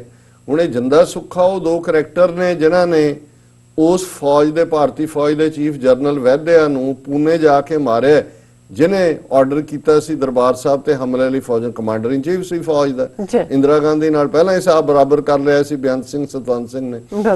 ਹੁਣ ਹਰਜਿੰਦਰ ਸਿੰਘ ਜਿੰਦਾ, ਸੁਖਦੇਵ ਸਿੰਘ ਸੁੱਖਾ 9 ਅਕਤੂਬਰ 1992 ਨੂੰ ਫਾਂਸੀ ਤੇ ਲੱਗਦੇ ਨੇ ਔਰ ਉਸ ਪੀਰੀਅਡ 'ਚ ਜਿਹੜਾ ਜਲਾਦ ਸੀ ਔਰ ਜੇਲ੍ਹ ਦੇ ਅਧਿਕਾਰੀਆਂ ਨੇ ਤਾਂ ਜੱਜ ਤੋਂ ਲੈ ਕੇ ਜੇਲਰਾਂ ਤੱਕ ਟ੍ਰਿਬਿਊਟ ਦਿੱਤੀ। ਉਹਨੂੰ ਕਲਕੱਤੇ ਦੀ ਇੱਕ ਪਬਲੀਕੇਸ਼ਨ ਨੇ ਇੰਟਰਵਿਊ ਕੀਤਾ ਸੀ, ਉਹਨੇ ਜਲਾਦ ਨੇ ਹੀ ਕਿਹਾ ਔਰ ਦੂਸਰਿਆਂ ਨੇ ਵੀ ਇਹ ਐਵੀਡੈਂਸ ਦਿੱਤੀ ਸੀ। ਯੂਜੂਅਲੀ ਕਿਉਂਕਿ ਭਾਰ ਤੋਲਿਆ ਜਾਂਦਾ ਬਾਰ-ਬਾਰ ਉਹਨਾਂ ਦਾ, ਜਿਨ੍ਹਾਂ ਨੇ ਫਾਂਸੀ ਚੜ੍ਹਨਾ ਹੁੰਦਾ ਪਹਿਲਾਂ ਦੱਸ ਦਿੰਦੇ ਨੇ, ਫਿਰ ਉਹਨਾਂ ਦੀ ਕਾਊਂਟ ਡਾਊਨ ਸ਼ੁਰੂ ਹੋ ਜਾਂਦਾ ਜਿਵੇਂ ਹੁੰਦਾ, ਉਹਨਾਂ ਦੇ ਕਮਰੇ ਵੀ ਬਦਲਦੇ ਜਾਂਦੇ ਨੇ ਔਰ ਉਹਨਾਂ ਨੇ ਕਿਹਾ ਜੀ ਵੀ ਉਹਨਾਂ ਦਾ ਭਾਰ ਵੀ ਵਧਿਆ ਹੋਇਆ ਸੀ ਔਰ ਖਿੜੇ ਮੱਥੇ ਔਰ ਖਾਲਿਸਤਾਨ ਜ਼ਿੰਦਾਬਾਦ ਇਹ ਜਲਾਦ ਕਹਿ ਰਿਹਾ ਔਰ ਜੇਲ੍ਹ ਅਧਿਕਾਰੀ ਕਹਿ ਰਹੇ ਨੇ ਕਿ ਉਹ ਤਾਂ ਇਵੇਂ ਚਾਅ ਨਾਲ ਗਏ ਜਿਵੇਂ ਵਿਆਹ ਲਈ ਕੋਈ ਘੋੜੀ ਤੇ ਚੜ੍ਹਦਾ ਹੈ ਕਿ ਵੀ ਵਿਆਹਣ ਚੱਲੇ। ਹੁਣ ਇਹ ਹੈ ਉਹ ਐਵੀਡੈਂਸ ਜਿਹੜੀ ਸਾਬਤ ਕਰਦੀ ਹੈ ਕਿ ਜਿਹੜੇ ਲੋਕ ਆਪਣੇ ਕਾਜ਼ ਨਾਲ ਕਮਿਟਡ ਹੁੰਦੇ ਨੇ ਔਰ ਇਦਾਂ ਦੇ ਯੋਧਿਆਂ ਲਈ ਫਿਰ ਇਹ ਸ਼ੇਅਰ ਬਣਿਆ ਕਿ ਜਿਸ ਸ਼ਾਨ ਸੇ ਕੋਈ ਮਕਤਲ में गया वो शान सलामत रहती है, इस जां की तो कोई बात नहीं, ये जां तो आनी जानी है। ਹੁਣ ਇੱਕ ਕਿਤਾਬ ਜਿਹੜੀ ਇਹਨਾਂ ਦਿਨਾਂ 'ਚ ਚਰਚਾ 'ਚ ਹੈ ਔਰ ਇਹ ਸੁਨੀਲ ਗੁਪਤਾ ਜਿਹੜੇ ਕਿ ਤਿਹਾੜ ਜੇਲ੍ਹ ਦੇ ਵਿੱਚ ਲਾ ਆਫੀਸਰ ਸਨ, ਉਹਨਾਂ ਨੇ ਕਿਤਾਬ ਲਿਖੀ ਹੈ ਬਲੈਕ ਵਾਰੰਟ, ਕਿਉਂਕਿ ਜਿਹਨੂੰ ਫਾਂਸੀ ਦਿੱਤੀ ਜਾਂਦੀ ਹੈ ਜਾਂ ਦਿੱਤੀ ਜਾਣੀ ਹੁੰਦੀ ਹੈ ਉਹਦਾ ਬਲੈਕ ਵਾਰੰਟ ਇਸ਼ੂ ਕੀਤਾ ਜਾਂਦਾ। ਔਰ ਮੈਂ ਯਾਦ ਦਹਾਨੀ ਕਰਾ ਦਿਆਂ ਕਿ ਕੌਮ ਦੀ ਤਾਕਤ ਕੀ ਹੁੰਦੀ ਹੈ ਕਿ ਬਲਵੰਤ ਸਿੰਘ ਰਾਜੋਆਣਾ ਜਿਨ੍ਹਾਂ ਨੂੰ 2012 ਦੇ ਵਿੱਚ ਪੰਜਾਬ ਦੇ ਮੁੱਖ ਮੰਤਰੀ ਬੇਅੰਤ ਸਿੰਘ ਜਿਹਨੂੰ 1992 ਦੇ ਵਿੱਚ ਜਿਹੜਾ ਮੁੱਖ ਮੰਤਰੀ ਬਣਿਆ ਔਰ ਜਿਹਨੇ ਜ਼ੁਲਮਾਂ ਦੀ ਹਨੇਰੀ ਚੁਲਾ ਦਿੱਤੀ, 50,000 ਤੋਂ ਜ਼ਿਆਦਾ ਸਿੱਖ ਨੌਜਵਾਨ ਝੂਠੇ ਪੁਲਿਸ ਮੁਕਾਬਲਿਆਂ 'ਚ ਮਾਰੇ, ਉਹਨੂੰ 31 ਅਗਸਤ 1995 ਨੂੰ ਸ਼ਹੀਦ ਭਾਈ ਦਿਲਾਵਰ ਸਿੰਘ ਔਰ ਭਾਈ ਬਲਵੰਤ ਸਿੰਘ ਰਾਜੋਆਣਾ ਇੱਕ ਕੰਸਪੀਰੇਸੀ ਸੀ। ਔਰ ਭਾਈ ਦਿਲਾਵਰ ਸਿੰਘ ਤਾਂ ਜਿਹੜੇ ਨੇ ਉਹ ਸੁਸਾਈਡ ਬੰਬਰ ਬਣੇ तो मौके पर शहीद हो गए और बलवंत सिंह राजोआणा ਨੂੰ फांसी की सजा दी। और 2 ਵਾਰ ब्लैक वारंट इन्हां दा जारी होया, पटियाले जेल च इन्हां नूं रखिया होया सी, लेकिन जदों सिख कौम खड़ी हुई दोनों वार उन्हां नूं ब्लैक वारंट वापस, अदरवाइज ब्लैक वारंट का मतलब हुंदा है श्योर डेथ कि भी जाओ फिर तैयारियां आरंभ हो जांदियां, रस्सा किहड़ी थां तो आएगा, एक खास थां है गंगा दे कंढे जिथे रस्से बनदे ने, ਉਹਨੂੰ ਵੱਟਦੇ ਵੀ कैदी ने, ਉਹ की एक ਵੱਖਰਾ अजकल ਉਹ ਸਾਰੀ ਡਿਬੇਟ ਇਹਦੇ ਤੇ ਹੁੰਦੀ ਹੈ, ਬਹੁਤ ਸਾਰੀ ਜਾਣਕਾਰੀ ਸਾਹਮਣੇ। ਲੇਕਿਨ ਇਹ ਜਿਹੜਾ ਹੁਣ ਇਹਨੇ ਨਾਂ ਰੱਖਿਆ ਮਿਸਟਰ ਸੁਨੀਲ ਗੁਪਤਾ ਨੇ ਜਿਹੜਾ ਲਾ ਆਫੀਸਰ ਸੀ ਬਲੈਕ ਵਾਰੰਟ ਜੀ। ਹੁਣ ਇਸ ਬਲੈਕ ਵਾਰੰਟ ਦੇ ਵਿੱਚ ਜਿਹੜੀਆਂ ਨੇ 7 ਮੌਤਾਂ ਦਾ ਜ਼ਿਕਰ ਹੈ ਜਦੋਂ ਕਿ ਇਹਦੇ ਲਾ ਆਫੀਸਰ ਹੁੰਦੇ ਆ ਤਿਹਾੜ ਜੇਲ੍ਹ 'ਚ ਇਹਨੇ ਜਿਹੜਾ ਉਹ ਸੁਪਰਵਾਈਜ਼ ਕੀਤੀਆਂ। ਜ਼ਾਹਰ ਹੈ ਲਾ ਆਫੀਸਰ ਸੁਪਰਡੈਂਟ ਤੋਂ ਬਾਅਦ ਮੋਸਟ ਪਾਵਰਫੁਲ ਹੈ। ਇਹਨਾਂ ਮੌਤਾਂ ਦੇ ਵਿੱਚ ਜਿਹੜਾ ਭਾਈ ਸਤਵੰਤ ਸਿੰਘ ਭਾਈ ਕੇਰ ਸਿੰਘ ਵੀ ਨੇ ਜਿਨ੍ਹਾਂ ਨੂੰ ਜਨਵਰੀ 1999 ਦੇ ਵਿੱਚ ਸ਼ਾਇਦ 9 ਜਨਵਰੀ ਸੀ ਦਿੱਲੀ ਦੀ ਤਿਹਾੜ ਜੇਲ੍ਹ 'ਚ ਮੌਤ ਦੀ ਸਜ਼ਾ ਦਿੱਤੀ ਗਈ। ਔਰ ਇਹ ਉਹੀ ਪੀਰੀਅਡ ਹੈ ਅਫਜ਼ਲ ਗੁਰੂ ਦਾ ਜੇਲ੍ਹ ਦੇ ਵਿੱਚ ਹੋਣ ਦਾ ਤਿਹਾੜ ਜੇਲ੍ਹ 'ਚ ਜਦੋਂ ਕਿ ਦਵਿੰਦਰਪਾਲ ਸਿੰਘ ਭੁੱਲਰ ਜਿਨ੍ਹਾਂ ਨੂੰ ਜਿਹੜਾ ਉਹਨਾਂ ਨੇ ਮੌਤ ਦੀ ਸਜ਼ਾ ਦਿੱਤੀ ਹੋਈ ਸੀ, ਪਰ ਇਹ ਵੀ ਕੌਮ ਦੀ ਇੱਕ ਤਾਕਤ ਹੈ ਕਿ ਕਿਵੇਂ ਹੁਣ ਤਾਂ ਉਹ ਡੈਥ ਸੈਂਟੈਂਸ ਨੂੰ ਉਹ ਮੈਡੀਕਲ ਗਰਾਊਂਡ ਦੇ ਉੱਤੇ ਦਵਿੰਦਰਪਾਲ ਸਿੰਘ ਭੁੱਲਰ ਬਾਹਰ ਨੇ ਪੈਰੋਲ ਤੇ। ਲੇਕਿਨ ਇਹ ਵੀ ਇੱਕ ਹਕੀਕਤ ਹੈ ਔਰ ਇਸ ਕਿਤਾਬ 'ਚ ਵੀ ਇਹ ਮੈਂਸ਼ਨ ਹੈ ਕਿ ਕਿਵੇਂ ਅਖੀਰਲੇ ਸਮੇਂ 'ਚ ਦਵਿੰਦਰਪਾਲ ਸਿੰਘ ਭੁੱਲਰ ਔਰ ਅਫਜ਼ਲ ਗੁਰੂ ਇੱਕ ਦੂਜੇ ਦੇ ਬਹੁਤ ਕਰੀਬ ਆਏ, ਬਾਹਰ ਨਿਕਲਦਿਆਂ ਵੀ। ਔਰ ਇਸ ਕਿਤਾਬ 'ਚ ਵੀ ਜ਼ਿਕਰ ਹੈ, ਮੈਨੂੰ ਹਾਲਾਂਕਿ ਪਤਾ ਸੀ ਕਿ ਵੀ ਅਫਜ਼ਲ ਗੁਰੂ ਦੇ ਅਖੀਰਲੇ ਵੇਲੇ ਸਿੱਖਾਂ ਪ੍ਰਤੀ ਉਹਨੇ ਕਿਹਾ ਵੀ ਅਸੀਂ ਪਹਿਲਾਂ ਕਿਉਂ ਨਹੀਂ ਕਮਿਊਨੀਕੇਟ ਕੀਤਾ ਆਪਸ 'ਚ, ਇਹਨਾਂ ਦੋਨਾਂ ਕੌਮਾਂ ਦੀ ਸਾਂਝ ਦੀ ਗੱਲ। ਸੋ ਇਹ ਵੀ ਉਹਦੇ 'ਚ ਜ਼ਿਕਰ ਹੈ। ਜਦੋਂ ਦਵਿੰਦਰਪਾਲ ਸਿੰਘ ਭੁੱਲਰ ਕਦੇ ਇਸ ਹਾਲਤ 'ਚ ਹੋਣਗੇ ਕਿ ਨਾਰਮਲੀ ਉਹ ਲਿਖ ਸਕਣ ਤੇ ਉਹ ਜ਼ਰੂਰ ਉਹ ਆਪਣੇ ਐਕਸਪੀਰੀਅੰਸ ਵੀ ਅਫਜ਼ਲ ਗੁਰੂ ਬਾਰੇ ਦੇ ਸਕਣਗੇ। ਹਾਲ ਦੀ ਘੜੀ ਤਾਂ ਉਹਨਾਂ ਦੀ ਫਿਰ ਸੁਪਰੀਮ ਕੋਰਟ ਅੱਗੇ ਉਹ ਸ਼ੈਤਾਨ ਦੀ ਟੂਟੀ ਜੇਬ ਕਤਰਾ ਸਾਈਕਲ ਚੋਰ ਮਨਜਿੰਦਰ ਬਿੱਟਾ ਉਹਨੇ ਫਿਰ ਉਹਨੂੰ ਚੈਲੰਜ ਕੀਤਾ ਹੋਇਆ ਜਿਹੜੀ ਉਹਨਾਂ ਦੀ ਦਵਿੰਦਰਪਾਲ ਭੁੱਲਰ ਦੀ ਰਿਹਾਈ ਵੀ ਹੈ, ਇਸ ਲਈ ਉਹ ਲੋ ਲਾਈ ਕਰ ਰਹੇ ਨੇ। ਪਰ ਇਹ ਜਿਹੜੀ ਸੁਨੀਲ ਗੁਪਤਾ ਦੀ ਕਿਤਾਬ ਹੈ ਬਲੈਕ ਵਾਰੰਟ, ਜਿਸ ਦੇ ਉੱਤੇ ਅੱਜ ਦਲ ਖਾਲਸਾ ਦੇ ਆਗੂ ਕੰਵਰਪਾਲ ਸਿੰਘ ਬਿੱਟੂ ਉਹਨਾਂ ਨੇ ਕਾਫੀ ਡਿਟੇਲ ਦੇ ਵਿੱਚ ਆਰਟੀਕਲ ਵੀ ਲਿਖਿਆ। ਇਹਦੇ 'ਚ ਬੜੀਆਂ ਦਿਲਚਸਪ ਜਿਹੜੀਆਂ ਨੇ ਗੱਲਾਂ ਨੇ ਕਿਤਾਬ ਦੇ ਹਵਾਲੇ ਨਾਲ ਹੀ ਉਹਨਾਂ ਨੇ ਦਿੱਤੀਆਂ। ਔਰ ਇਸ ਸਾਰੇ 'ਚ ਜਿਹੜੀ ਉਹਨਾਂ ਨੇ ਅਖੀਰ ਵੇਲੇ ਇਹਨੇ ਲਾ ਆਫੀਸਰ ਇਹ ਕਹਿੰਦਾ ਮਿਸਟਰ ਸੁਨੀਲ ਗੁਪਤਾ ਕਿ ਇਵੇਂ ਪਹਿਲਾਂ ਕਦੇ ਨਹੀਂ ਹੋਇਆ। ਮੈਂ ਘਰ ਗਿਆ, ਮੈਂ ਰੋਇਆ, ਆਪਣੀ ਮੈਂ ਵਾਈਫ ਨੂੰ ਵੀ ਘਰਦਿਆਂ ਨੂੰ ਵੀ ਦੱਸਿਆ, ਹਾਲਾਂਕਿ ਅਗੇਂਸਟ ਦਾ ਐਥਿਕਸ ਹੈ ਸਾਡੇ। ਔਰ ਉਹਨੇ ਕਿਹਾ ਕਿ ਵੀ ਜਦੋਂ ਅਖੀਰਲਾ ਉਹਨੂੰ ਕੁਝ ਘੰਟੇ ਪਹਿਲਾਂ ਹੀ ਦੱਸਿਆ ਗਿਆ ਅਫਜ਼ਲ ਗੁਰੂ ਨੂੰ ਕਿ ਭਾਈ ਅੱਜ ਤੈਨੂੰ ਫਾਂਸੀ ਦਿੱਤੀ ਜਾਣੀ ਹੈ, ਫਾਂਸੀ ਯੂਜੂਅਲੀ ਮਾਰਨਿੰਗ ਆਵਰਸ ਦਿੱਤੀ ਜਾਂਦੀ ਹੈ 4-5 ਵਜੇ। ਔਰ van we all sat down with him and asked him he wanted tea. As we sipped it slowly, Afzal spoke calmly about his case. ਉਹਨਾਂ ਨੇ ਕਿਹਾ ਜੇ ਅਖੀਰ ਵੇਲੇ ਜਦੋਂ ਚਾਹ ਦੇ ਘੁੱਟ ਭਰ ਰਿਹਾ ਸੀ ਫਾਂਸੀ ਦੇਣ ਤੋਂ ਪਹਿਲਾਂ ਸੀ ਆਪਸ 'ਚ ਬਿਲਕੁਲ ਉਹ ਸ਼ਾਂਤ ਲੱਗਦਾ ਸੀ। And then he started singing from 1960s movie Badal ਕਿ ਉਹਨਾਂ ਨੇ ਗਾਣਾ ਸ਼ੁਰੂ ਕਰ ਦਿੱਤਾ ਹੈ। ਔਰ ਉਹ ਗਾਣਾ अपने लिए जिए तो क्या जिए तू जी ए दिल जमाने के लिए। ਤੇ ਮੈਂ ਕਿਉਂਕਿ ਚਾਹੁੰਦਾ ਸੀ ਕਿ ਇਸ ਨੂੰ ਮੈਂ ਸ਼ੇਅਰ ਵੀ ਕਰਾਂ, ਜੀ ਮੈਂ ਸਰਚ ਕਰਕੇ ਇਸ ਗਾਣੇ ਨੂੰ ਸੁਣਿਆ ਵੀ, ਕਈ ਵਾਰ ਸੁਣਿਆ। ਔਰ ਇਹ ਜਾਵੇਦ ਅਨਵਰ ਇਸ ਦੇ ਪੋਇਟ ਨੇ, ਮੰਨਾ ਡੇ ਨੇ ਇਸ ਨੂੰ ਗਾਇਆ, ਜੀ ਪਰ ਕਾਪੀਰਾਈਟ ਹੋਣ ਕਰਕੇ ਅਸੀਂ Song ਤਾਂ ਪਲੇ ਨਹੀਂ, ਪਰ ਉਹਦੀ ਅਲਟੀਮੇਟਲੀ ਹੁੰਦੀ ਤਾਂ ਇਹ ਸ਼ਾਇਰੀ ਹੈ। ਪਰ ਇਹਦੇ ਚੋਂ ਜੇ ਉਹਨੂੰ ਇਹ ਸਭ ਤੋਂ ਅਜ਼ੀਜ਼ ਸੀ ਇਹ Song, ਤੇ ਇਹ ਦੇਖਣ ਵਾਲੀ ਗੱਲ ਹੈ ਕਿ ਇਹਦੇ ਚ ਕੀ ਹੈ ਐਸਾ। ਔਰ ਮੈਨੂੰ ਵੀ ਇਹ ਬੜਾ ਇਨਸਪਾਇਰਿੰਗ ਜਿਹੜੀ ਹੈ ਸ਼ਾਇਰੀ ਲੱਗੀ। ਉਹਦੇ ਚ ਇਹਦੇ ਲਫ਼ਜ਼ ਨੇ, खुद गर्ज दुनिया में ये इंसान की पहचान है, जो पराई आग में जल जाए वो इंसान है। खुद गर्ज दुनिया में ये इंसान की पहचान है, जो पराई आग में जल जाए वो इंसान है। अपने लिए जिए तो क्या जिए, तू जी ए दिल जमाने के लिए। नाकामयाबियों से घबरा के क्यों अपनी आस खोते हो, मैं हम सफर तुम्हारा हूँ। क्यों तुम उदास होते हो, हंसते रहो हंसाने के लिए। तुम जी ए दिल जमाने के लिए। और अखीरले शेर बहुत दसदे ने कि किस किस्म दे करैक्टर हुंदे ने ਜਿਹੜੇ ਇਸ ਰਸਤੇ ਤੇ ਤੁਰਦੇ ਨੇ ਸਾਬਤ ਕਦਮਾਂ ਨਾਲ। अपनी खुदी को जो समझा उसने खुदा को पहचाना, आजाद फितरते इंसान अंदाज क्यों गुलामाना।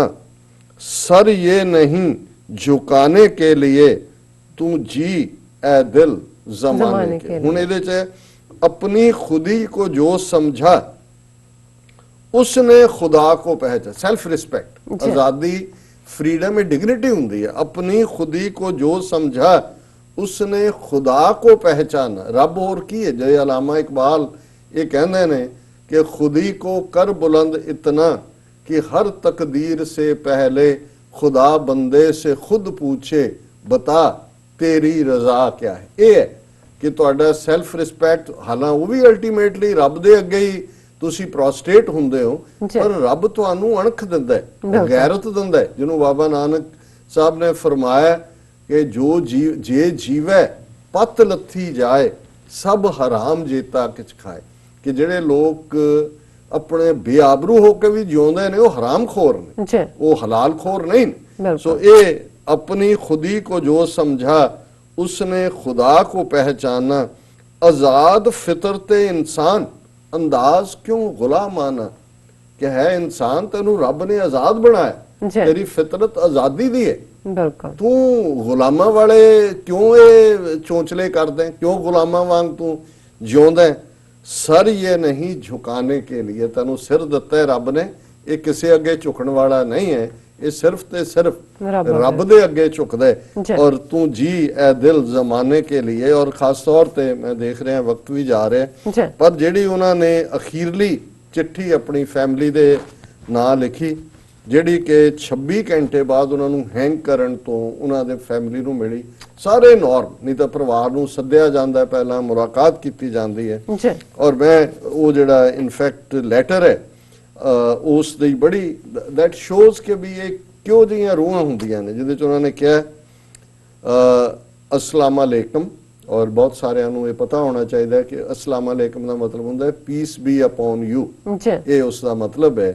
और फिर उन्होंने कहा आई thank Almighty that he has chosen me for this teacher. हुण Afzal Guru brilliant doctor, college उस लैवल का, वो समझ रहा है कि बेशक जुडिशियल मर्डर हो रहा है मेरा, लेकिन अल्लाह ताला ने ये शहादत का मैनू स्टेचर दिता है। मेरे लोग अज भी, और अफजल गुरु का जदों उन्होंने फांसी दी गई उदों याद करो कश्मीर वादी च की हो, अज भी मतलब जे उन्हां दियां डेड बॉडीज उन्हां दे घरां तक नहीं पहुंचण दित्तियां जा रही हैं 7 साल बाद भी, ते ये है शहीद का स्टेटस, जिहदे चों कहंदे ने कि आई thank Almighty that he has chosen me for this stature। मैं रब दा शुकराना करदा कि मैनू इस रुतबे दे लई रब ने चुनिया। from my side I want to congratulate all the believers। मैं सारे जिहड़े रब दे उत्ते ईमान रखण वाले लोक ने ਉਹਨਾਂ ਨੂੰ ਮੁਬਾਰਕਬਾਦ ਦਿੰਦਾ ਹੈ। ਜੀ We all should stay with truth and righteousness, and our end must also come on the path of truth and righteousness. ਇਹ ਹੁਣ ਮੈਂ ਜਦੋਂ ਇਹ ਪੜ੍ਹ ਰਿਹਾ ਸੀ ਮੈਂ ਕਿਹਾ ਇਹ ਗੁਰੂ ਗੋਬਿੰਦ ਸਿੰਘ ਸਾਹਿਬ ਦੀ ਫਿਲਾਸਫੀ, ਜਦੋਂ ਉਹ ਕਹਿੰਦੇ ਨੇ ਕਿ ਦੇਹ ਸ਼ਿਵਾ ਬਰ ਮੋਹੇ ਇਹ ਹੈ, ਸ਼ੁਭ ਕਰਮਨ ਤੇ ਕਬਹੂ ਨ ਟਰੋਂ, न डरो अरसों जब जाए लरों, निश्चय कर अपनी जीत करो, और सिखों अपने ही मन को, ए लालच हों गुण तो उचरों, जब आव की औद निधान बने, अत ही रण में तब जूझ मरो। कि मैं कदे राइटियसनेस के पाथ तो कदे डेटर ना होवां, और इस रस्ते ते चलदे हैं जे मैनू शहीदी मिले, अत ही रण में तब जूझ मरो, ਤੇ ਇਹ ਕਿੰਨੀ ਵੱਡੀ ਤੇਰੀ ਰਹਿਮਤ ਹੋਏਗੀ। ਔਰ ਅਫਸਲ ਗੁਰੂ ਕਹਿ ਰਹੇ ਨੇ, I thank Almighty that he has chosen me for this stature.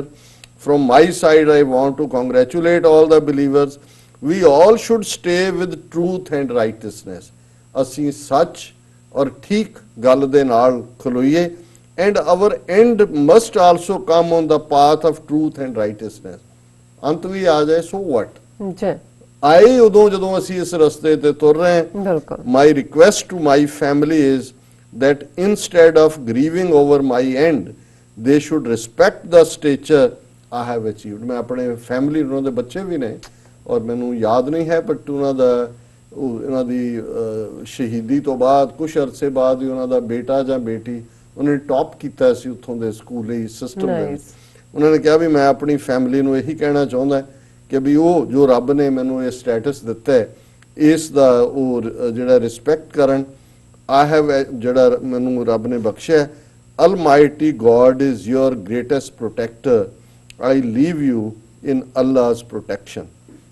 ਕਿ ਰੱਬ ਤੁਹਾਡਾ ਹਾਫਿਜ਼ ਹੈ, ਮੈਂ ਤੁਹਾਨੂੰ ਉਸ ਰੱਬ ਦੀ ਗੋਦ ਦੇ ਵਿੱਚ ਛੱਡ ਰਿਹਾ। ਸੋ ਮੈਂ ਸਮਝਦਾ ਕਿ ਵੀ ਇਹ ਹੈ ਆਈਡੀਅਲ ਜਿਹੜੇ ਸੱਚਮੁੱਚ, ਔਰ ਇਹ ਫਿਰ ਜਿਹਨਾਂ ਕੌਮਾਂ ਦੇ ਵਿੱਚ ਇਸ ਕਿਸਮ ਦੇ ਮਰਦੇ ਮੁਜ਼ਾਹਿਦ ਹੁੰਦੇ ਨੇ, ਇਹ ਗੱਲ ਹੁਕਮਰਾਨਾਂ ਨੂੰ ਸਮਝ ਨਹੀਂ ਹੁੰਦੀ। ਹਾਕਮ ਇਹ ਸਮਝਦੇ ਨੇ ਕਿ ਕਿਸੇ ਦਾ ਸਿਰ ਲਾ ਕੇ ਉਹਨਾਂ ਨੇ ਉਸ ਆਵਾਜ਼ ਨੂੰ ਦੱਬ ਦਿੱਤਾ ਹੈ। ਉਹਨਾਂ ਨੂੰ ਇਹ ਨਹੀਂ ਹੁੰਦਾ ਵੀ ਜਿੱਥੇ ਉਸ ਲੱਥੇ ਸਿਰ ਚੋਂ ਇੱਕ ਵੀ ਤੁਬਕਾ ਖੂਨ ਦਾ ਡਿੱਗਿਆ ਉੱਥੇ ਫਿਰ ਕਿਵੇਂ ਸਿਰਾਂ ਦੀ ਫਸਲ ਖੜੀ ਹੁੰਦੀ ਹੈ। ਜੇ ਅੱਜ 80 ਲੱਖ ਕਸ਼ਮੀਰੀ ਜ਼ੁਲਮਾਂ ਦੇ ਬਾਵਜੂਦ ਖੜੇ ਨੇ ਔਰ ਫਿਜ਼ਾ ਦੇ ਵਿੱਚ ਆਜ਼ਾਦੀ ਦਾ ਲਫ਼ਜ਼ ਹੈ, ਤੇ ਇਹ ਫਿਰ ਉਸੇ ਹੀ ਧਰਤੀ ਦੇ ਅਫਸਲ ਗੁਰੂ ਵਰਗੇ ਯੋਧਿਆਂ ਨੇ ਆਉਣ ਵਾਲੇ ਭਵਿੱਖ ਦੇ ਵਿੱਚ ਭਾਵੇਂ ਉਹ ਸਿਰਾਂ ਦੀ ਫਸਲ ਹੀ ਹੈ, ਉਹ ਲੱਥਣਗੇ, ਹੋਰ ਆ ਜਾਣਗੇ, ਪਰ ਉਹਨਾਂ ਲੋਕਾਂ ਨੂੰ ਜਿਨ੍ਹਾਂ ਦੇ ਵਿੱਚ ਫਿਰ ਸ਼ਹੀਦ ਆ ਜਾਂਦੇ ਨੇ ਕੋਈ ਗੁਲਾਮ ਨਹੀਂ ਬਣਾ ਸਕਦਾ। ਸੋ ਅੱਜ ਦਾ ਪ੍ਰੋਗਰਾਮ ਅਸੀਂ ਇਸ ਮਹਾਨ ਯੋਧੇ ਔਰ ਇਸ ਕਿਸਮ ਦੇ ਇਹ ਸਪਿਰਿਚੁਅਲ ਐਕਸੈਲੈਂਸ ਹੈ। ਤੁਸੀਂ ਰੂਹਾਨੀਅਤ ਕੋਈ ਕੱਲਾ ਮਾੜਾ ਫੜ ਕੇ ਤਸਬੀਹ ਫੜ ਕੇ ਜਾਂ ਕੋਈ ਲੰਮੇ ਪੈ ਕੇ ਸਜਦੇ ਕਰਕੇ ਨੱਕ ਰਗੜ ਕੇ ਨਹੀਂ ਹੁੰਦੀ। ਇਹ ਹੈ ਜਦੋਂ ਤੁਸੀਂ ਮੌਤ ਦੇ ਸਫ਼ਰ ਤੇ ਜਾ ਰਹੇ ਹੋ, ਤੁਹਾਨੂੰ ਨਜ਼ਰ ਆ ਰਿਹਾ ਹੈ ਔਰ ਤੁਸੀਂ ਰੱਬ ਦੀ ਵਿਲ ਨੂੰ ਵੀ ਮੰਨ ਰਹੇ ਹੋ ਕਿ ਭਾਈ ਇਹ ਸਭ ਹੁਕਮ 'ਚ ਹੈ, ਉਸ ਗੱਲ ਨੂੰ ਵੀ ਮੰਨ ਰਹੇ ਹੋ ਕਿ ਭਾਈ ਇਹ ਰੱਬ ਨੇ ਇੰਨਾ ਵੱਡਾ ਆਨਰ ਦਿੱਤਾ ਹੈ, ਤੁਹਾਨੂੰ ਪਰਿਵਾਰ ਦਾ ਮੋਹ ਵੀ ਨਹੀਂ ਸਤਾ ਰਿਹਾ ਕਿ ਮੇਰੀ ਵਾਈਫ ਦਾ ਕੀ ਬਣੇਗਾ, ਮੇਰੇ ਬੱਚਿਆਂ ਦਾ ਕੀ ਬਣੇਗਾ, ਕਿਉਂਕਿ ਤੁਹਾਨੂੰ ਅੱਲਾ ਦੀ ਹਿਫਾਜ਼ਤ 'ਚ ਰੱਖ ਦਿੱਤਾ ਹੈ। ਔਰ ਆਪਣੇ ਲੋਕਾਂ ਨੂੰ ਵੀ ਤੁਸੀਂ ਕਹਿ ਰਹੇ ਹੋ ਕਿ ਕਦੇ ਵੀ ਸੱਚ ਹੱਕ ਇਨਸਾਫ ਦਾ ਰਸਤਾ ਨਾ ਛੱਡਿਓ। ਹੋਰ ਰੱਬੀ ਬੰਦੇ ਕੀ ਹੁੰਦੇ?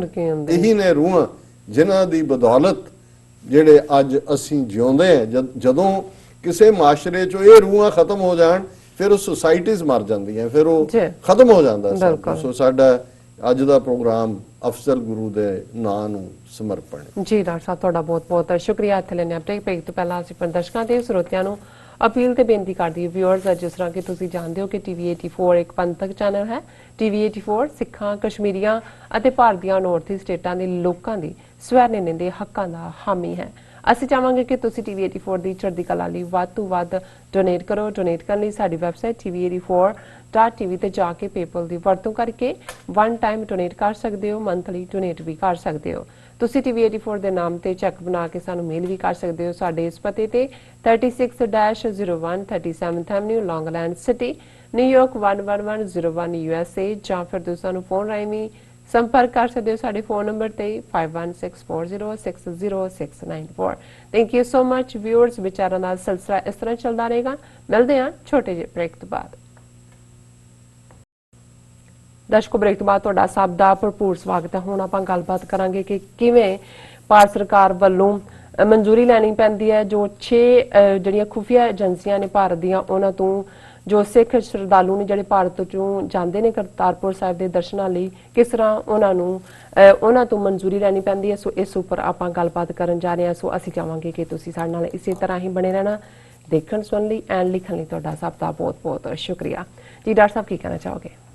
ਦੇਖੋ, ਇਸ ਬਾਰੇ ਗੱਲ ਕਰਨ ਤੋਂ ਪਹਿਲਾਂ ਇੱਕ ਚੰਗੀ ਖਬਰ ਜਿਹੜੀ ਸਿੱਖ ਕੌਮ ਦੇ ਲਈ ਫਖਰ ਵਾਲੀ ਗੱਲ ਹੈ, ਔਰ ਮੈਂ ਸਮਝਦਾ ਹਾਂ ਵੀ ਅੱਜ ਜੇ ਭਾਰਤ ਦੇ ਨਕਸ਼ੇ ਦੇ ਵਿੱਚ ਕੈਦ ਮਾਈਨੋਰਿਟੀਜ਼ ਚੋਂ ਖਾਸ ਤੌਰ ਤੇ 200 ਮਿਲੀਅਨ ਮੁਸਲਮਾਨ ਜਿਹੜੇ ਸਿਟੀਜ਼ਨਸ਼ਿਪ ਅਮੈਂਡਮੈਂਟ ਐਕਟ ਔਰ ਉਸ ਤੋਂ ਬਾਅਦ ਜਿਹੜੀ ਦੂਸਰਾ ਇਹਨਾਂ ਦਾ ਨੈਸ਼ਨਲ ਰਜਿਸਟ੍ਰੇਸ਼ਨ ਔਰ ਦੂਸਰੇ ਐਕਟ ਜਿਹੜੇ ਆ ਰਹੇ ਨੇ ਉਹਨਾਂ ਤੋਂ ਖੌਫਜ਼ਦਾ ਵੀ ਨੇ, ਪ੍ਰੋਟੈਸਟ ਵੀ ਕਰ ਰਹੇ ਨੇ। ਉਹ ਦਿੱਲੀ ਦਾ ਸ਼ਾਹੀਨ ਬਾਗ ਹੋਏ, ਲਖਨਊ ਦਾ ਜ਼ੌਹਰ ਬਾਗ ਹੋਏ, ਚਾਰੇ ਪਾਸੇ ਇਸ ਦੀ ਚਰਚਾ ਹੈ।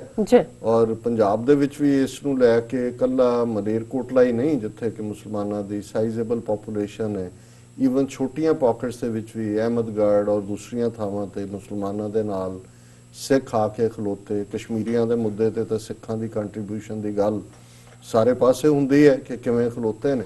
ਪਰ ਇੱਕ ਘਟਨਾ ਜਿਹੜੀ ਪਿਛਲੇ ਵੀਕਐਂਡ ਤੇ ਉੱਤੇ ਵਾਪਰੀ ਕਿ ਕਿਵੇਂ 100 ਤੋਂ ਜ਼ਿਆਦਾ ਮੁਸਲਮਾਨਾਂ ਦਾ ਇੱਕ ਵੱਡਾ ਡੈਲੀਗੇਸ਼ਨ ਅਹਿਮਦਗੜ੍ਹ, ਮੰਡੀ ਅਹਿਮਦਗੜ੍ਹ ਤੋਂ ਅਕਾਲ ਤਖਤ ਆਇਆ। ਔਰ ਅਸੀਂ ਆਪਣੇ ਪਾਕਿਸਤਾਨੀ ਵਿਊਅਰਸ ਨੂੰ ਦੱਸ ਦਈਏ ਕਿ ਜਿਹਨੂੰ ਹਰਮੰਦਰ ਸਾਹਿਬ ਦਰਬਾਰ ਸਾਹਿਬ ਜਿਹੜਾ ਹੈ ਉਸ ਤੋਂ ਠੀਕ 84 ਕਦਮਾਂ ਦੀ ਵਿੱਥ ਤੇ ਅਕਾਲ ਤਖਤ ਸਾਹਿਬ ਹੈ।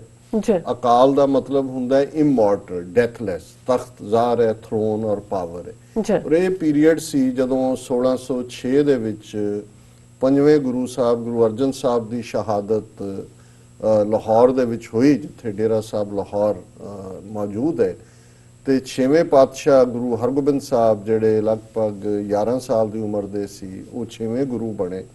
ਔਰ ਉਹਨਾਂ ਨੇ, ਜਦੋਂ ਅਸੀਂ ਮੀਰੀ ਪੀਰੀ ਦੇ ਕਨਸੈਪਟ ਦੀ ਗੱਲ ਕਰਦੇ, ਸੋ ਉਹਨਾਂ ਨੇ ਆਪਣੀ ਕੌਮ ਦੇ ਨਾਂ ਜਾਂ ਸੰਗਤ ਦੇ ਨਾਂ ਇਹ ਮੈਸੇਜ ਦਿੱਤਾ ਹੈ, ਜਿਹੜਾ ਕਿ ਇਹ ਸੀ ਕਿ ਹੁਣ ਅਸੀਂ ਜ਼ੁਲਮ ਨਹੀਂ ਸਹਾਰਨਾ। ਗੁਰੂ ਅਰਜਨ ਸਾਹਿਬ ਵਰਗੀ ਸ਼ਖਸੀਅਤ ਨੂੰ ਜੇ ਸ਼ਹੀਦ ਕੀਤਾ ਜਾਂਦਾ ਹੈ ਹਕੂਮਤ ਵੱਲੋਂ, ਸੋ ਉਸ ਵੇਲੇ ਦਾ ਜਿਹੜਾ ਦਿੱਲੀ ਤਖਤ ਜਿਹੜਾ 10 ਫੁੱਟ ਉੱਚਾ ਸੀ, ਉਸ ਤੋਂ ਵੀ 2 ਫੁੱਟ ਉੱਚਾ ਤਖਤ ਬਣਾਇਆ ਕਿ ਵੀ ਇਹ ਤੁਹਾਡੇ ਬਾਦਸ਼ਾਹੀਆਂ ਵਾਲੇ ਜਿਹੜੇ ਤਖਤ ਨੇ ਤਾਂ ਆਉਂਦੇ ਜਾਂਦੇ ਰਹਿਣਗੇ, ਜ਼ੁਲਮ ਕਰਦੇ ਨੇ, ਪਰ ਇਹ ਹੁਣ ਥਰੋਨ ਆਫ ਦਾ ਇਮੋਰਟਲ ਹੈ। ਅਕਾਲ ਦਾ ਤਖਤ ਹੈ ਜਿਹੜਾ ਸੱਚ ਹੱਕ ਇਨਸਾਫ ਦਾ ਤਖਤ ਹੈ।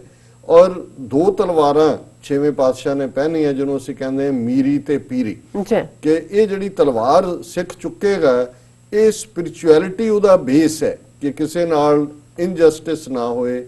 ਇੱਥੋਂ ਉਸ ਸਿੱਖ ਧਰਮ ਦਾ, ਜਿਹਨੂੰ ਗੁਰੂ ਨਾਨਕ ਸਾਹਿਬ ਨੇ ਜਿਸ ਦੀ ਫਾਊਂਡੇਸ਼ਨ ਰੱਖੀ, ਉਸ ਦਾ ਮੀਰੀ ਪੀਰੀ ਦਾ ਰੂਪ ਸ਼ੁਰੂ ਹੁੰਦਾ ਹੈ। ਔਰ ਬਾਅਦ 'ਚ 4 ਜੰਗਾਂ 6ਵੇਂ ਪਾਤਸ਼ਾਹ ਦੇ ਜੀਵਨ ਕਾਲ ਦੇ ਵਿੱਚ ਹੋਈਆਂ, ਉਹ ਇੱਕ ਵੱਖਰਾ ਚੈਪਟਰ ਹੈ।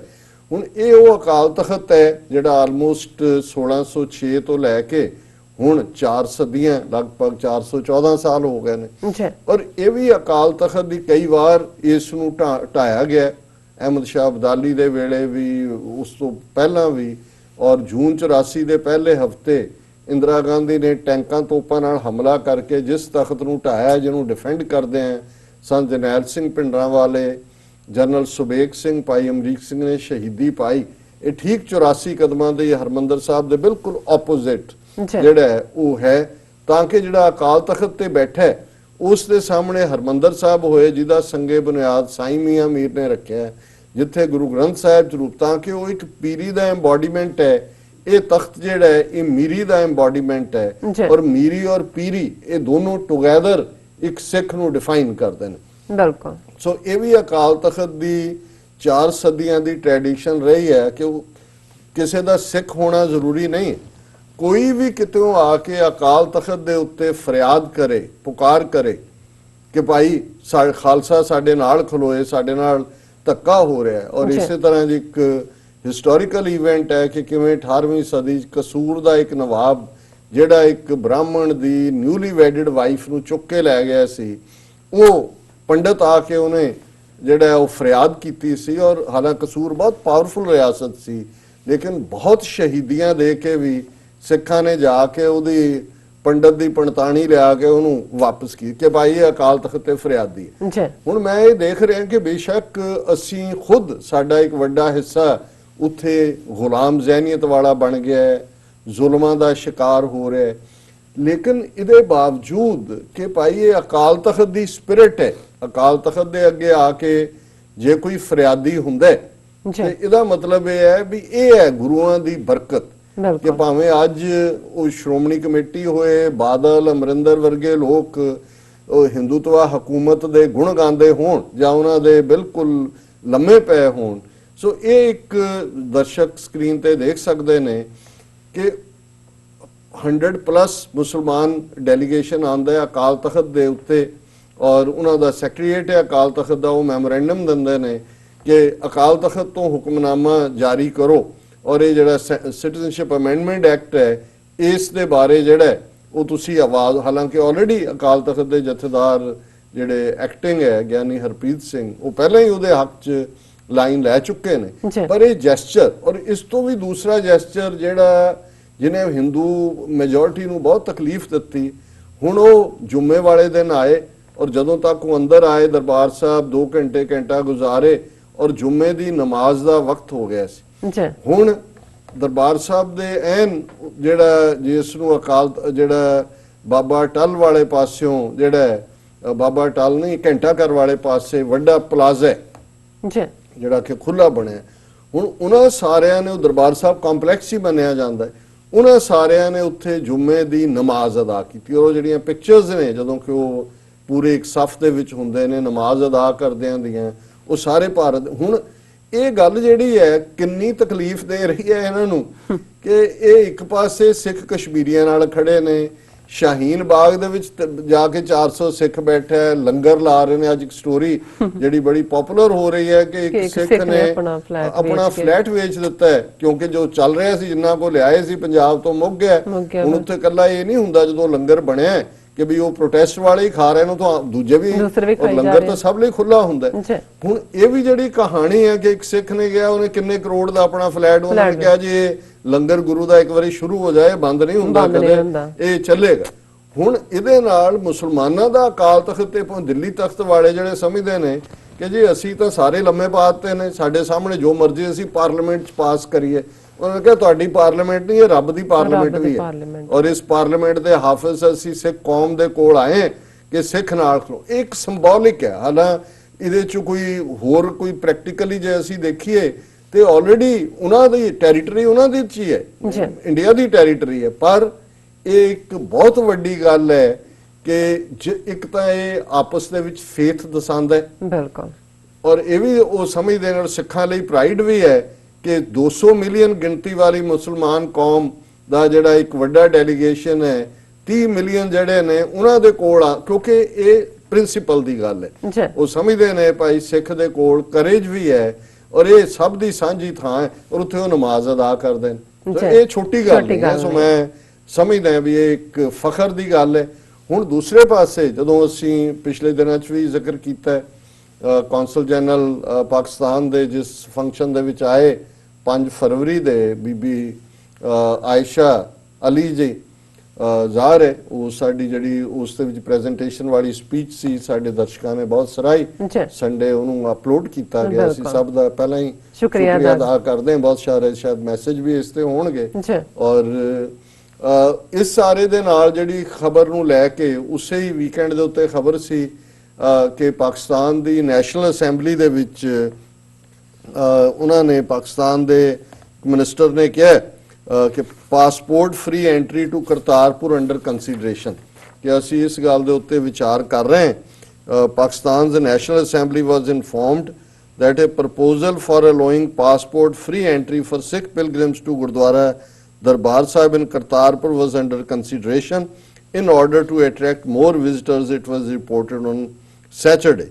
Or during question hour on Friday, Interior Minister Ijaz Shah said that at present, passport-free entry of Indian pilgrims to Kartarpur was not allowed in accordance with memorandum of understanding signed between two neighboring countries.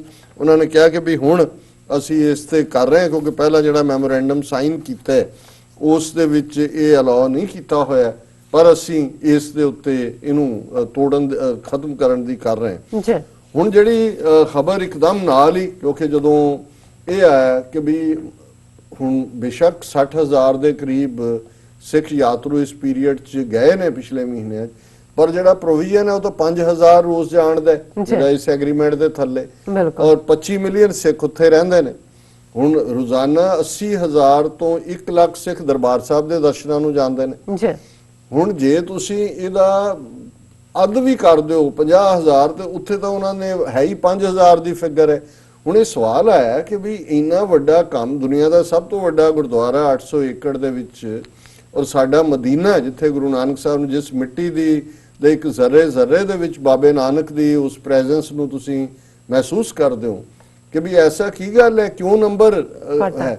ਹੁਣ ਇੱਕ ਤਾਂ ਇਹ ਤਾਂ ਹੈ ਹੀ ਸੀ ਕਿ ਜੀ passport ਦੀ condition ਹੈ, ਇਹਦੇ 'ਚ ਕੋਈ ਸ਼ੱਕ ਨਹੀਂ ਹੈ, ਔਰ ਪਾਸਪੋਰਟ 'ਚ ਸਾਰੀਆਂ ਉਹ ਇਨਕੁਆਰੀਆਂ ਪੁਲਿਸ ਦੂਜੇ ਤੀਜੇ, ਔਰ ਕੁਦਰਤੀ ਜਿਹੜਾ ਉਹਨਾਂ ਦੀ ਜਿਹੜੀਆਂ ਮੀਡੀਆ ਨੇ ਉਹਨਾਂ ਨੇ ਵੀ ਇੱਕ ਸਟੋਰੀ ਚੁੱਕ ਲਈ ਕਿ ਜੀ passport norm keeps pilgrim of Kartarpur shrine ਕੇ ਪਾਸਪੋਰਟ ਦਾ ਹੋਣਾ ਔਰ ਦੂਜਾ। ਲੇਕਿਨ ਇਸ ਖਬਰ ਦੇ ਵਿੱਚ ਜਿਹੜੀ ਗੱਲ ਦੇ ਉੱਤੇ ਮੇਰੀ ਇਹ ਤਾਂ ਜ਼ਾਹਰ ਹੈ ਕਿ ਪਾਸਪੋਰਟ ਦੀ ਕੰਡੀਸ਼ਨ ਰੱਖ ਕੇ ਪਾਸਪੋਰਟ ਦੀ ਫੀ ਵੀ ਬੜੀ ਰੱਖੀ ਹੋਈ ਹੈ, ਸੋ ਕੁੱਲ ਮਿਲਾ ਕੇ ਉਹਦੇ ਨਾਲ $20 ਦੀ ਸਰਵਿਸ ਫੀ ਹੈ, ਇੱਧਰ ਜਾਂਦੇ ਆ। ਔਰ ਜਦੋਂ ਘਰੋਂ ਤੁਰਨਾ ਹੈ, 4 ਬੱਚੇ ਨਾਲ ਨੇ, ਦੂਜਾ 25 ਤੋਂ 30,000 ਰੁਪਇਆ, ਜੇ ਪਾਸਪੋਰਟ ਨਾ ਹੋਏ ਤੇ $20 ਨਾਟ ਅ ਬਿਗ ਅਮਾਉਂਟ, ਉਹ ਤਾਂ ਤੁਸੀਂ ਵੈਸੇ ਵੀ ਬੱਸਾਂ ਗੱਡੀਆਂ। ਲੇਕਿਨ ਉਹਨਾਂ ਨੇ ਫਿਰ ਉਹਨਾਂ ਦੀਆਂ ਇਨਕੁਆਰੀਆਂ, ਫਿਰ ਇੱਕ ਇਹ ਫੀਅਰ ਉਹਨਾਂ ਦੀਆਂ ਏਜੰਸੀਆਂ ਖਬਰਾਂ ਨੇ ਕ੍ਰੀਏਟ ਕਰ ਦਿੱਤਾ ਕਿ ਜੀ ਜੇ ਪਾਕਿਸਤਾਨ ਦਾ ਵੀਜ਼ਾ ਲੱਗਾ ਹੋਏਗਾ ਉੱਥੋਂ ਦੇ ਪਾਸਪੋਰਟ ਤੇ ਤਾਂ ਬਾਹਰ ਨਹੀਂ ਤੁਸੀਂ ਜਾ ਸਕਦੇ, ਕੈਨੇਡਾ ਅਮਰੀਕਾ, ਹਾਲਾਂ ਈਵਨ ਪਾਸਪੋਰਟ ਹੁੰਦੇ ਆ ਵੀ ਵੀਜ਼ਾ ਨਹੀਂ, ਪਰ ਤੁਸੀਂ ਇੱਕ ਮਿਸ ਇਨਫੋਰਮੇਸ਼ਨ ਦੇ ਰਹੇ ਹੋ। ਪਰ ਜਿਹੜੀ ਗੱਲ ਵੱਲ ਮੇਰਾ ਧਿਆਨ ਗਿਆ, ਉਹਨਾਂ ਨੇ ਕਿਹਾ ਵੀ ਇਹ ਐਨ ਇਮੀਗ੍ਰੇਸ਼ਨ ਆਫੀਸ਼ੀਅਲ ਸੈਡ, ਔਰ ਇਹ ਕੋਟ ਅਨਕੋਟ ਹੈ ਉਹਨਾਂ ਦੇ ਜਿਹੜੀ ਉਹਨਾਂ ਦੀ ਖਬਰ ਹੈ, ਇਹ majority of people do not have A passport, ਕਿ ਬਹੁਤਿਆਂ ਕੋਲ ਪਾਸਪੋਰਟ ਨਹੀਂ ਹੈ। ਐਵਰੀ ਸਿੰਗਲ ਡਿਵੋਟੀ, ਇਹ ਹੁਣ ਦੇਖਣ ਵਾਲਾ ਹੈ, every single devotee who arrives at integrated check post ICP goes through security check by 6 agencies। ਹੁਣ ਇਹ ਹੈ ਜਿਹੜੀ ਅਸਲੀ 6 ਏਜੰਸੀਆਂ ਜਿਹੜੀਆਂ ਨੇ ਉਹਨੂੰ ਉਸ ਸਾਰੀ ਆਪਣੀ ਤਸ਼ਵੀਸ਼ ਚੋਂ ਲੰਘਾਉਂਦੀਆਂ। ਉਹ 6 ਕਿਹੜੀਆਂ ਨੇ? ਦਾ ਪੰਜਾਬ ਪੁਲਿਸ CID, ਸਾਡੇ ਤਾਂ ਆਮ ਹੀ ਹੋਏਗਾ ਨਾ ਜਦੋਂ ਕੋਈ ਕਿਸੇ ਦੀਆਂ ਗੱਲਾਂ ਸੁਣ ਰਿਹਾ ਹੋਏ ਤਾਂ ਕਹਿੰਦਾ ਤੂੰ ਮੇਰੀ CID ਕਰਦਾ। ਹੁਣ ਕਿਉਂਕਿ ਅੰਗਰੇਜ਼ਾਂ ਦੇ ਜ਼ਮਾਨੇ ਇਹ ਸਟੇਟ ਦੀ ਹੈ, ਇਹਦੇ 'ਚ ਸੈਂਟਰ ਦੀ ਨਹੀਂ ਹੈ, CID ਸਟੇਟ ਦੀ ਹੈ।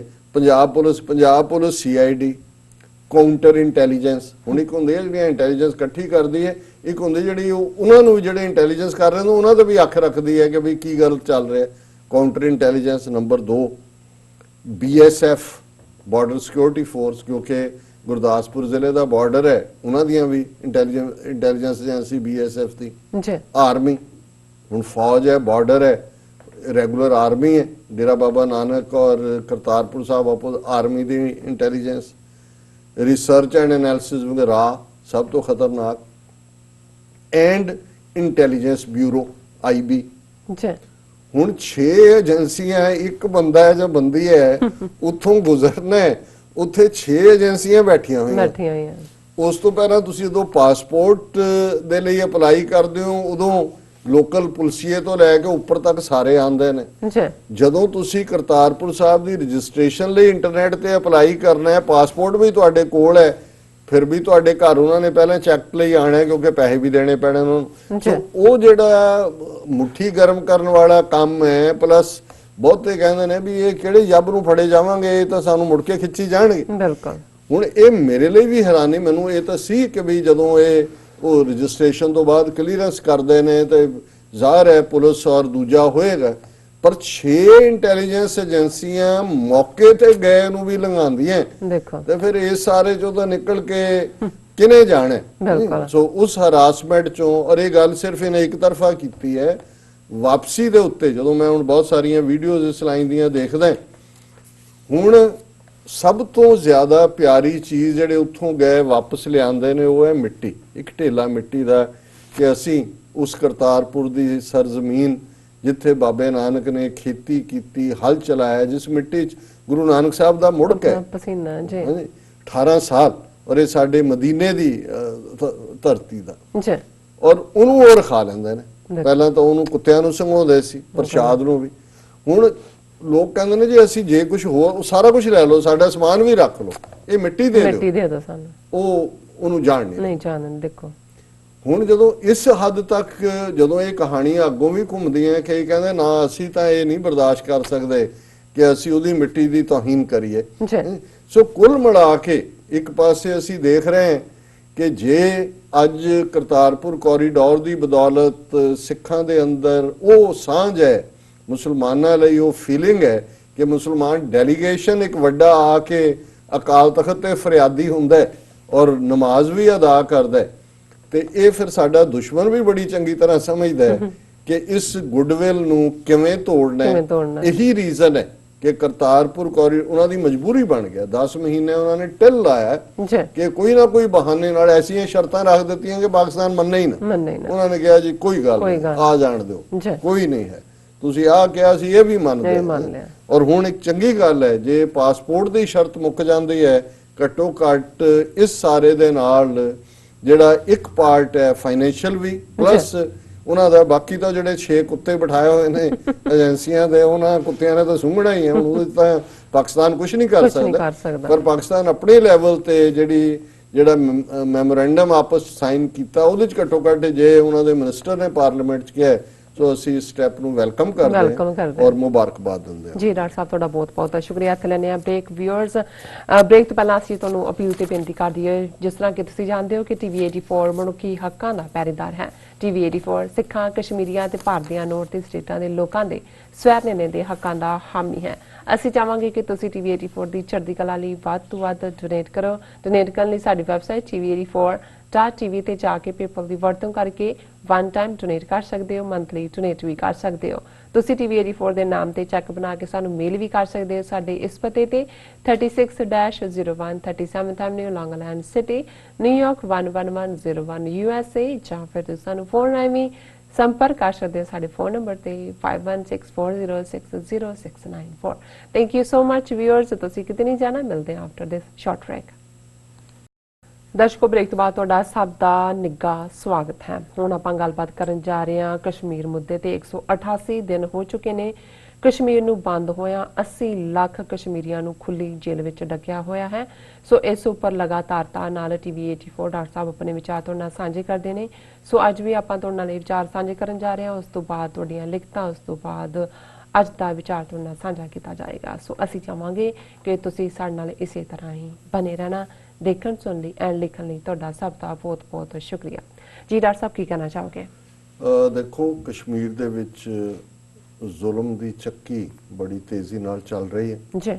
ਔਰ ਅੱਜ ਅਸੀਂ ਪਹਿਲਾ ਆਪਣਾ ਸਾਰਾ ਹੀ ਸੈਗਮੈਂਟ ਅਫਜ਼ਲ ਗੁਰੂ, ਜਿਹੜੇ ਸੱਚਮੁੱਚ ਹੀ ਜਿਨ੍ਹਾਂ ਨੇ ਸ਼ਹੀਦ ਦਾ ਰੁਤਬਾ ਵੀ ਔਰ ਸੱਚ, ਹੱਕ, ਇਨਸਾਫ ਦੇ ਰਸਤੇ ਦੇ ਉੱਤੇ ਤੁਰਦੇ ਆ, ਜਿਹੜਾ ਉਹਨਾਂ ਨੇ ਜਿਸ ਨੂੰ ਅਸੀਂ ਰਹਿਨੁਮਾਈ ਕਹਿੰਦੇ ਆ, ਜਿਹੜਾ ਉਹਨਾਂ ਨੇ ਲੀਹ ਪਾਈ ਹੈ, ਉਸ ਦੇ ਉੱਤੇ ਹੀ ਕਸ਼ਮੀਰੀ ਆਵਾਮ ਚੱਲ ਰਿਹਾ ਜੀ। ਸੋ ਇਸ 'ਚ ਵੀ ਕੋਈ ਸ਼ੱਕ ਨਹੀਂ ਹੈ ਕਿ ਅੱਜ ਜਦੋਂ ਅਸੀਂ 188 ਦਿਨਾਂ ਦੀ ਗੱਲ ਕਰਦੇ ਤੇ ਭਾਰਤ ਦੀਆਂ ਨੀਤੀਆਂ ਜ਼ੁਲਮ ਦੀਆਂ ਵੀ ਚੱਲ ਰਹੀਆਂ ਨੇ, ਪਰ ਇੱਕ ਖਬਰ ਜਿਹੜੀ ਅੱਜ ਖਾਸ ਤੌਰ ਤੇ ਸੀ, fresh batch of foreign envoys to visit Jammu and Kashmir this week. So ਜਿਸ ਤਰ੍ਹਾਂ ਦਾ ਡਰਾਮਾ ਫਰਾਡ ਉਹਨਾਂ ਨੇ ਪਹਿਲਾਂ ਕੀਤਾ, ਯੂਰਪੀਅਨ ਯੂਨੀਅਨ ਦੇ ਲੈ ਕੇ ਗਏ ਮੈਂਬਰ ਪਾਰਲੀਮੈਂਟ 26 ਕੇ 27, ਔਰ ਇਹ ਵੀ ਫਿਰ ਸਾਹਮਣੇ ਆਇਆ ਕਿ ਵੀ ਉਹ ਇੱਕ ਸ਼ੱਕੀ NGO, ਜਿਸ ਦਾ ਭਾਂਡਾ ਬਰਸਲਸ ਬੇਸਡ NGO ਨੇ ਜਿਹੜਾ ਸਾਰੇ ਬਾਜ਼ਾਰ ਫੋੜਿਆ ਰਾਦਰ, ਕਿ ਕਿਵੇਂ ਜਿਹੜਾ ਭਾਰਤ ਦੀਆਂ ਏਜੰਸੀਆਂ ਨੇ 65 ਦੇਸ਼ਾਂ ਦੇ ਵਿੱਚ 265 ਇਸ ਕਿਸਮ ਦੀਆਂ NGOs, ਥਿੰਕ ਟੈਂਕ ਔਰ ਵੈਬ ਪੋਰਟਲਸ ਬਣਾਏ ਹੋਏ ਨੇ। ਔਰ ਉਹ ਰਾਈਟ ਵਿੰਗਰ ਜਿਹੜੇ MP ਗਏ, ਉਹਨਾਂ ਨੂੰ ਵੀ ਜਾ ਕੇ ਉਹ ਡਲ ਲੇਕ ਸ਼ਿਕਾਰੇ 'ਚ ਘੁੰਮ ਕੇ ਕਿਹਾ ਜੀ ਸਭ ਠੀਕ ਠਾਕ ਹੈ। ਫਿਰ ਇਹਨਾਂ ਨੇ ਇੱਕ ਕੁਝ ਐਂਬੈਸਡਰਸ ਦਾ ਐਨਵਾਇਸ ਦਾ, ਜਿਹਦੇ 'ਚ even Delhi based American ambassador ਵੀ ਸੀ, ਕਿ ਜੀ ਅਸੀਂ ਉਹਨਾਂ ਦਾ ਦੌਰਾ ਕਰਵਾ ਰਹੇ ਹਾਂ, ਪਰ ਆਮ ਲੋਕਾਂ ਨਾਲ ਉਹਨਾਂ ਨੂੰ ਵੀ ਨਹੀਂ ਮਿਲਣ ਦਿੱਤਾ ਗਿਆ।